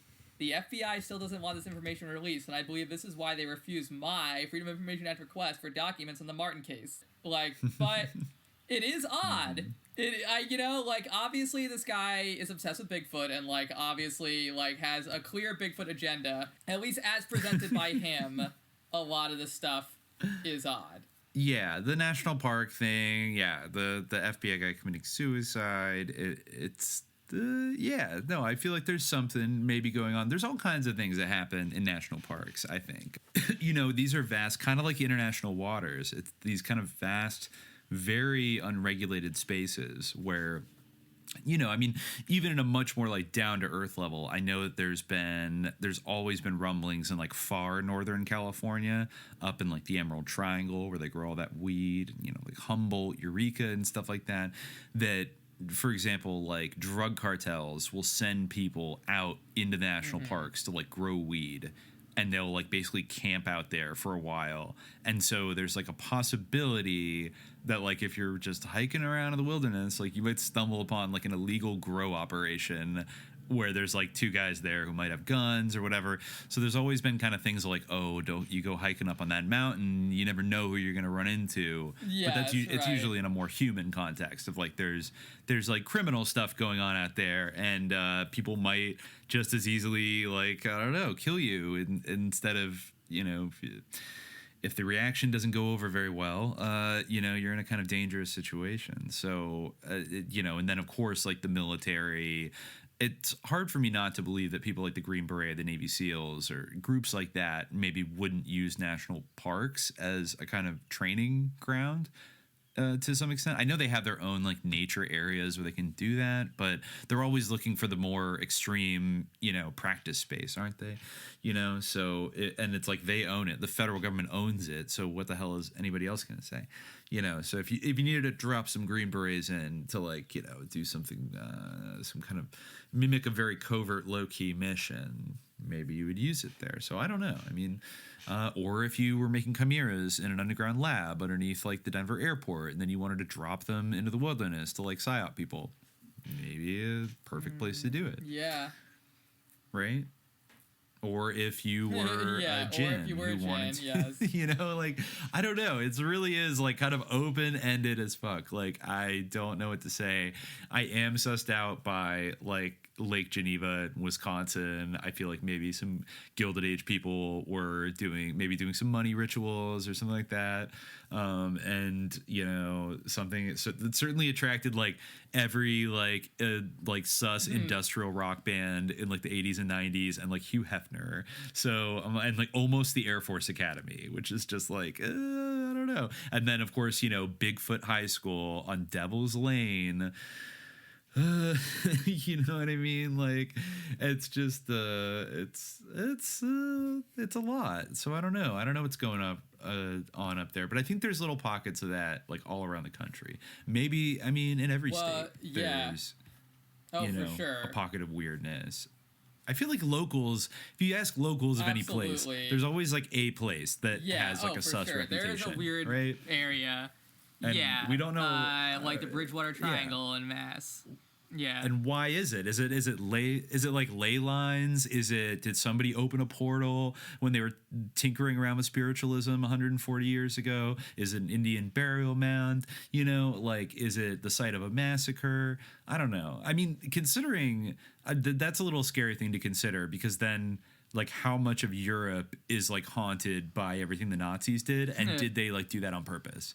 That like we're gonna do atrocities in like as many places as possible just to like create like vectors of evil, like basically. I mean, you can kind of feel it. Maybe it's just a kind of a material thing when you go to countries that were like heavily ravaged during World War II.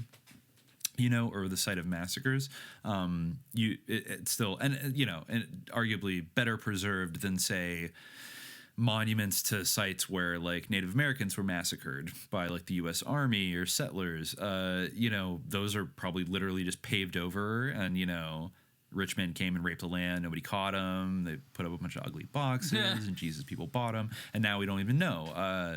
Wasn't that one of the subliminal things like that people allege behind The Shining? I mean, Kubrick's version in particular, that the entire hotel was built on an Indian burial ground, and the whole movie was kind of like a psychodrama about like the ghosts of like the slaughtered Native Americans coming back to like eternally haunt this place or something. I don't think that's what Stephen King was going for, but there's like a cryptic. I forget. I think particularly the location of that. Yeah. What was it? The Overlook Hotel. I think wasn't that in Colorado? Yeah, I think that was definitely at least in the movie. Yeah, that's the clear I feel like implication, the people looked into it through like the architecture of the hotel. In fact, I think it's based on a real hotel. Which did which is it is. Well, I mean, they filmed it there, so I assume that it's not the Overlook, but it's like a hotel there that has a dark history. Who can really say? Who can really say? Once again, the cryptids have, I think, evaded us, our taxonomies and our ontological stabs at trying to comprehend them. This one, I don't know. I will be charitable to Dogman. I don't know. Like I don't. I think more than the other cryptids, it could just be like a bear or something, But still, there's like all of them. I'm not so sure. It's an interesting one because it exists it really exists at the intersection of Bigfoot, which I would refer everyone to our Bigfoot episode to hear an exhaustive discussion of Bigfoot, and that's only part one. There will be more.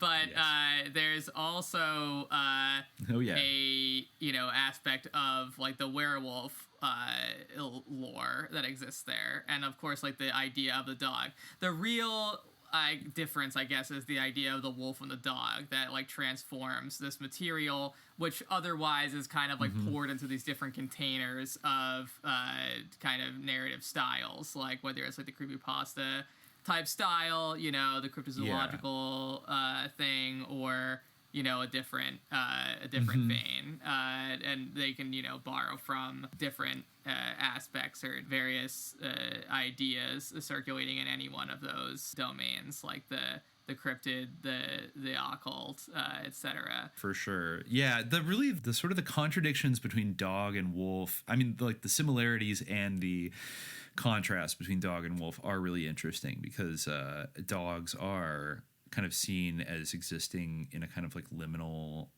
more of a liminal space, even though they're animals. Like they have this like social capability with humans and are like integrated, So in a way, like you would think almost like a dog man is more. I mean, we haven't even brought up the term Wolfman, but I don't know what a Wolfman is at this point. You know what I mean? Like, more of a werewolf. That's a whole other rabbit hole. Yeah. But like, but like, why wouldn't you call it a? Well, one thing to be a werewolf, but then I don't even necessarily feel like Wolfman and werewolf. Wasn't Wolfman like a? Well, yeah, that was like the Universal Studios movie, exactly. Like one of those classic guys. He was the Wolfman. But he effectively was a werewolf. Yeah. Yeah. Yeah, but he was a werewolf in that. So yeah, I mean, I guess they've ended up being blended. So I guess the kind of wolf thing is a little bit taken. But you would almost think like a dog would be maybe a little bit more of an appropriate animal to like plug into your cryptid, because like a dog is closer to a human than a wolf is. Like it sounds like Dogman is acting the way a wolf would act, not the way a dog would act. But then the werewolves are kind of, I don't know, like even though they're like a wolf, like they also are human, so they almost have some dogly characteristic of like kind of existing a little bit on both sides. Whereas, like, I mean, what is it about Dogman that makes us so afraid? Like a dog is a man's best friend. You know what I mean? I guess like is a wolf a dog? In a way, like I guess they're canines, so they're a little bit different. They're really canines, close, but they're a little bit different. Really, they're not in the same whatever. But then if you want to think about it, okay, taking it even weirder and deeper, is a coyote. I think a jackal's no, I think coyotes and jackals, I don't know if they can like breed with dogs, even though they're even more similar to dogs than also canines, than at wolves. Least. I think. Yeah, they're all canines. They're all canines. But if you think about it, the dog specifically is the first kind of like product of conscious breeding, The first and two even animals like a got very created, early form man of and eugenics dog. and natural selection. Yeah, which, I mean, I don't know. There's almost like a chimeric quality to a dog itself, that it's like a wolf, but not really. It's like a wolf that's been like modified to be more of an asset and be more simpatico. Yeah, with, maybe that is part humanity. of the reason. I mean, yeah, maybe and it's only been more so that maybe way. Maybe the idea in that modernity. a dog is, a product of artificial selection in that way, and like artificial, like controlled evolution is part of the reason for like the idea of like chimera, like Dogman being like a horrible chimera government killing machine. Beyond just like the appeal of it as a narrative. Yeah. Mm-hmm. That's what I was thinking. Right. Exactly. Yeah, exactly. Because a dog is like the human's first like biological weapon, biological chimera was a dog, basically. You know, I really like attack the dogs, idea hunting dogs, things like that, really guard the idea dogs. That Gordon White you know, brought up in Myths of the Dogman, that like, it's kind of a biased take to say that humans domesticated the dog. Because really, the dog was also like an active agent in that process, where human beings would be hunting the wolves, then wolves would show up and be like, hey, let me help you. And then just sit there like, the way dogs do, like waiting for scraps. And slowly, gradually, human beings be like, oh, I domesticated you. But actually, they helped to insinuate that relationship. Yeah, exactly. Yeah, don't rob them of their agency. Yeah, they initiated it. Mm-hmm. Yeah, interesting. So this has been their plan all along. I'm looking at my dog really sleeping fun. right now. Well, my dog is like soundly, and just thinking. My dog's very She small, knows what she's doing. So, I mean, of course, I had to change my entire my entire FEC school that I follow to Maliki, because that's the most dog-friendly one. Generally, in Islam, dogs aren't. But, there's some stuff like people say greyhounds are the only dog that has baraka. But generally... Really? I don't know why. Why greyhounds? For whatever reason, greyhounds have some kind of, positive association with them. I think that in Myths of the Dogman, there might be some kind of treatment of the greyhounds and why they're considered special by some people. But I don't know why. I don't know what the reason for that story is. According to, the Hadith, your dog really should be useful, Cats are more of the, the standard Muslim animal. Cats are one of the animals that live in our attendance, according to the Prophet, yeah. Really? Dogs usually are, they're good if they're useful, but if they're, there's a little bit of aversion to them. I thought... Yeah. You're sussed out by cats. I mean, just a little, just a little bit. I mean, they definitely insinuated themselves into humanity's lives by just I don't know, showing up. But they're much more. I mean, maybe the dog psyops you harder by just being like, I just love you, and they're just like that. Interesting, because cats definitely, they figured it out. Have that sense of wisdom. One thinks of ancient Egypt and mummified cats and everything, although I'm sure there are mummified jackals and dogs as well, and people are always saying cats can sense the spirit world or whatever, although people might say the same about dogs. But dogs, I think, they really are. I think the reason why cats are considered okay in Islam is because they're more or less equivocally than dogs, is because they live in our attendance. They're inside animals. They might kill mice, but they're like the animals of the granary. They're there to kill the mice and everything. The dog, like we talked about, they're on the threshold. They're guarding the house. They have 1 foot inside and 1 foot outside. And that makes them, that's why they're hunting animals. They're the Bedouin animal versus they are the most no, that's very true. I mean, if you think about the most common trait of so many dogs, I know my dog is it's they're territorial. Whatever they decide the boundary is, the liminal border, if any stranger comes beyond that border, they flip out and they get exactly bad. Exactly. My old dog, and that's my current dog, I think is better behaved, but my dog growing up, we had a black dog, very sinister in its connotations, but, still a pretty good boy, but he definitely was much more all about being the guard. He would just go to the window and just like yip at everything and just be like "Wah, wah, wah," at everything. Like it was just like built into him that he was a guardian, you know, of the house somehow. Like that I must guard the house. Like I must always be pressed up against the window. Absolutely. You know, he would see like his own reflection and be like, get out of here. Like go, be gone, like other dog, you know. Most vigilant animals, when we say to stay vigilant, nobody's more vigilant than just like your average house dog. They really take that shit seriously. And I guess, you know, if they're defending us against like dogmen and jinn and like mothmen and everything, maybe they can smell like mothmen. Well, that's part of why they don't want to follow the scent. They're like, don't go to the dog man. Like, you don't want to find that scent. Like, you just, yeah. Good point. Maybe it's not that they can't follow it, but they just don't want to. They smell what that. They smell what's up with that. They don't want anything to do with it. It's too much for them. You know. Even they have to have a limit. You know. I mean. Yeah. It's fascinating stuff. I think we can like probably wrap it up there, right? Final note here. I found something interesting in another relatively old book about werewolves by Sabine Baring-Gould. I mentioned this book, I think, a little bit earlier. This is the guy who wrote the hymn Onward Christian Soldiers.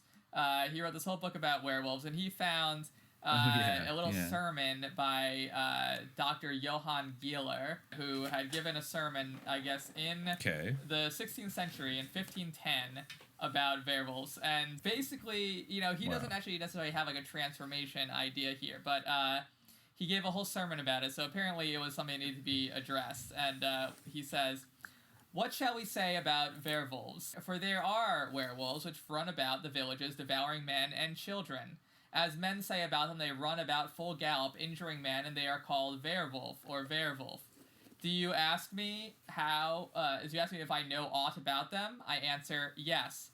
They are apparently wolves which eat men and children, and that happens on 7 accounts. Isurium, hunger, rabium, savageness, senectutem, old age, experientiam, experience, insanium, madness, diabolum, devil, and deum, God. So these are the 7 reasons why wolves eat children. They eat people for God? We'll get to that. So, you know, the first is hunger. That's obvious enough. Okay. And the second one is when wolves eat children through their innate savageness, because they are savage. And that is propter locum coitum ferum. Their savageness arises first from their condition.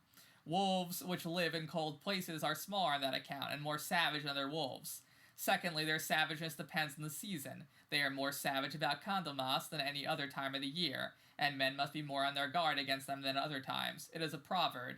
He who seeks a wolf at Candlemas, a peasant on Shrove Tuesday, and a parson in Lent is a man of pluck. You know, and then also if they have young, they're more savage. Like if a wild duck has little ducklings, it will be more defensive of them, etc. So then when a wolf is old, that's the tutem, you know, they get old, they might, well, of course, a little bit of 16th century misogyny here, where you see it well in Old Woman, how the last teeth wobble, and they have scarcely a tooth left in their heads, and they open their mouths for men to feed them with mash and stewed substances. So, just like that, an old wolf... just like that, an old wolf will go after a man, because it's easier to catch than a deer. You know, typical explanation. Anyway, so then human flesh is far sweeter than other flesh. So when a wolf has once tasted human flesh, he desires to taste it again. Same thing with celebrities and politicians. No. I was just going to say, nothing new. So under the 5th head, the injury arises from ignorance. That's insanium. A dog, when it is mad, is also inconsiderate, and it bites any man. It does not recognize its own lord. And what is a wolf but a wild dog, which is mad and inconsiderate, so that it regards no man? Interesting. Anyway, so under the 6th head, the injury comes to the devil, who transforms himself and takes on him the form of a wolf. So writes Vincentius in his Speculum Historiale, and he has taken it from Valerius Maximus in the Punic War. When the Romans fought against the men of Africa, when the captain lay asleep, there came a wolf, and he drew his sword and carried it off. That was the devil in a wolf's form. The like, writes William of Paris, that a wolf will kill and devour children and do the greatest mischief. There was a man who had the fantasy that he himself was a wolf, and afterwards he was found lying in the wood, and he was dead out of sheer hunger. Very missing 411. Anyway, so this is the one about God, number 7. Wow. Under the seventh head, the injury comes of God's ordinance. For God will sometimes punish certain lands and villages with wolves. So we read of Elisha, that when Elisha wanted to go up a mountain out of Jericho, some naughty boys made a mock of him and said, "Oh, bald head, step up. Oh, gossy plate, step up." What happened? He cursed them. Then came 2 bears out of the desert and tore about 42 of the children. That was God's ordinance.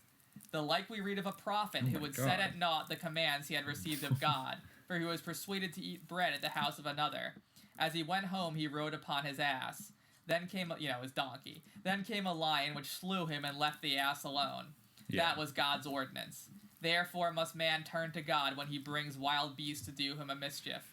Which same brutes may he not bring now or evermore. Amen. So, yeah, there you go. Okay, so God will send the dogman to slay you? The new wave of dogmen. Just saying that the just new a wave wolf of or a dogmen that bear. you're seeing, since, incidentally, the time of the Satanic Panic, killing pedos.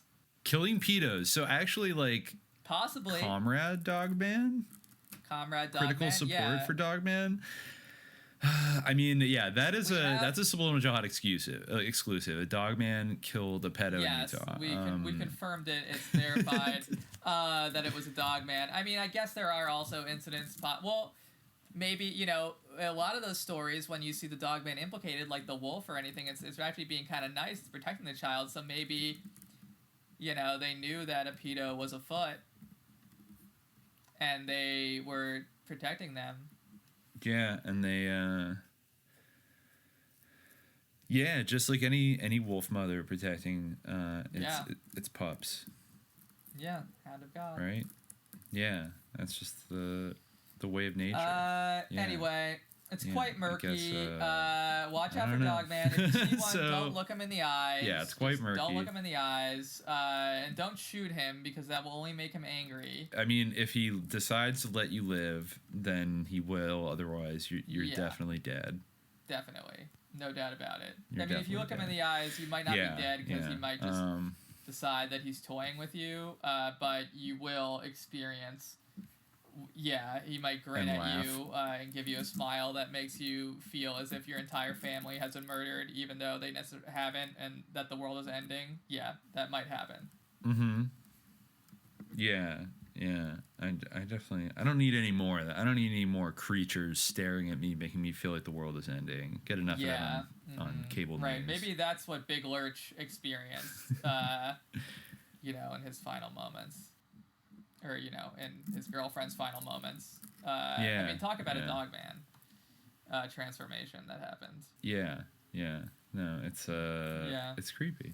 It's creepy. So, stay away from, watch out if you go summer in Lake Geneva. Park, if you're going to book some studio time to make an industrial metal album. Park. If you see any kind of weird Sasquatch / odd... possibly bear, wolf, vague creature, don't drop your rifle and go off in search of it and then find yourself 18 miles away because the National Park Service will just be like, what? He just walked up these treacherous mountains that are literally impossible to climb. They're just gonna say that it's absolutely not suspicious. Don't drive your ATV into a ditch and then leave the engine on and then wander 3 miles and then get killed by a Dogman. Yeah, definitely don't. Don't count on the sheriffs or the park rangers. Definitely don't count on the park rangers. 12-year-olds listening to the show, kids don't walk 5 miles up a sheer cliff and then just leave your shoes and socks in a neat pile and then disappear forever because that will be disappointing to your parents. And the kids are just liable to do that apparently, and it's just totally normal. Just love to, take off their shoes and wander off, mountain goat habitat. Yeah, it would be a mountain goat habitat. Well, we'll get to our Goatman episode. I don't know if there's more beyond it than on simply. I feel like Dogman's really cutting edge. Yeah, there are people doing occult rituals in the 80s. They summoned Dogman, they summoned Goatman, and just watch out for Walworth County. I'm looking at the Goatman Wikipedia article right now. According to Maryland folklorist Barry Pearson, the Goatman legend began long, long, long ago. Oh, okay. Well, yeah, the original Goatman, Baphomet. Very exactly. Specific. Yeah. Since the first Knights Templar summoned him in the 13th century, or even older than that, when they were worshiping Pan in ancient Greece. Of course, yeah, he's a Goatman too.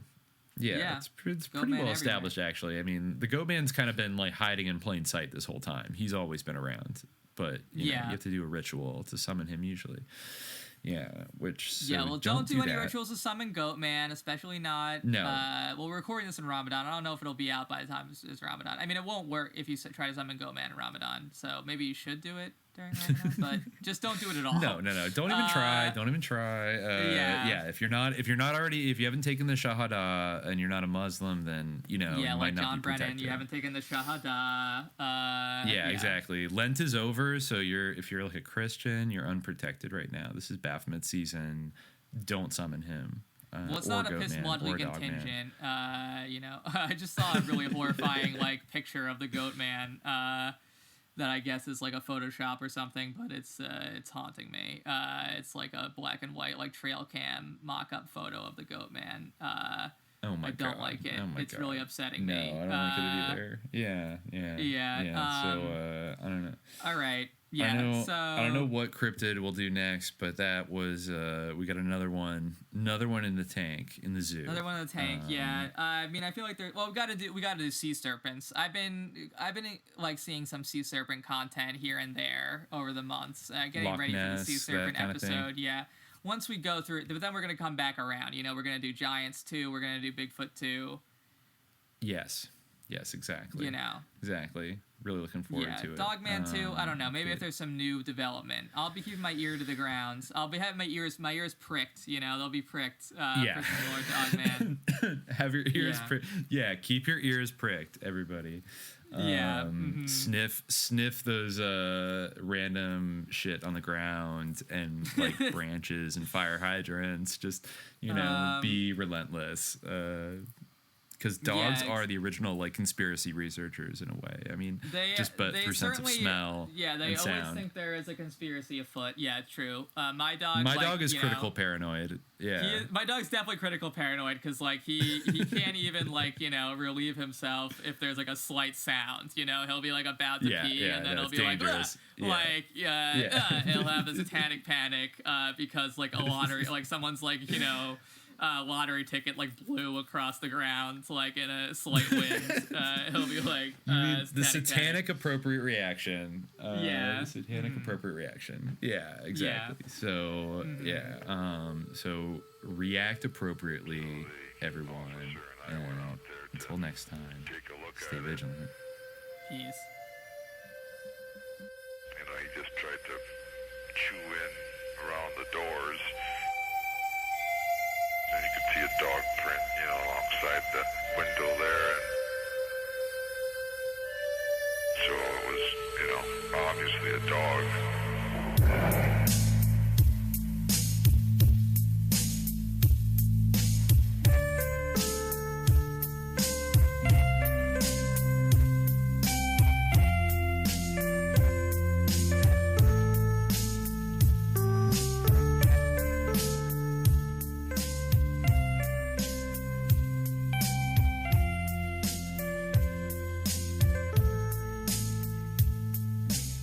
Summer morning in early June is when the legend began. At a nameless logging camp in Wexford County where the Manistee River ran. 11 lumberjacks near the Garland Swamp found an animal they thought was a dog. In a playful mood, they chased it around till it ran inside a hollow log.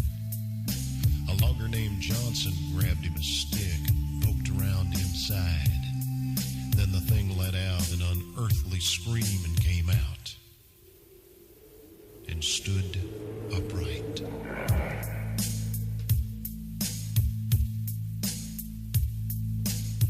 None of those men ever said very much about whatever happened then. They just packed up their belongings and left that night, and were never heard from again. It was 10 years later in 97 when a farmer near Buckley was found. Slumped over his plow, his heart had stopped. There were dog tracks all around. 7 years past the turn of the century, they say a crazy old widow had a dream of dogs that circled her house at night. They walked like men and screamed.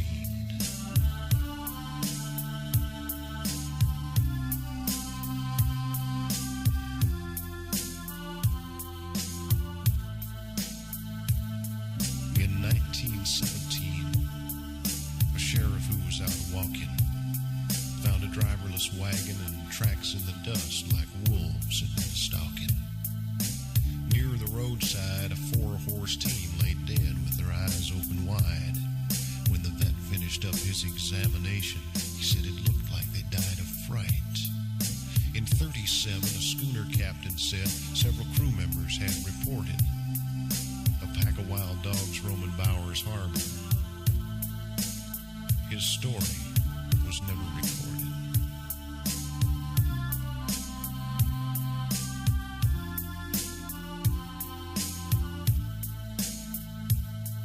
In 57, a man of the cloth found claw marks on an old church door. The newspaper said they'd been made by a dog. He'd have had to stood 7'4".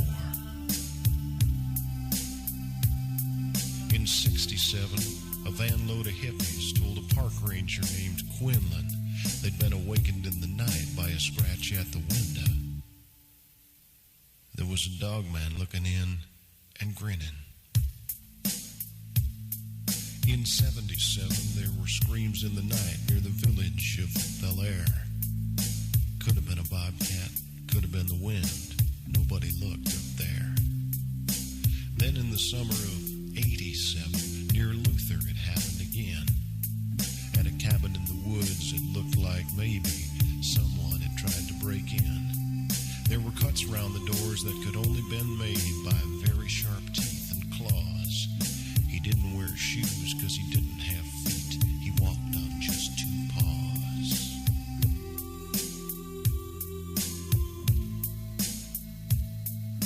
So far this year, no stories have appeared. Have the dogmen gone away? Have they disappeared? Soon enough, I guess we'll know, because this is the time to fear. For another 10 years has come around. The 7th year is here. And somewhere in the Northwoods darkness, a creature walks upright.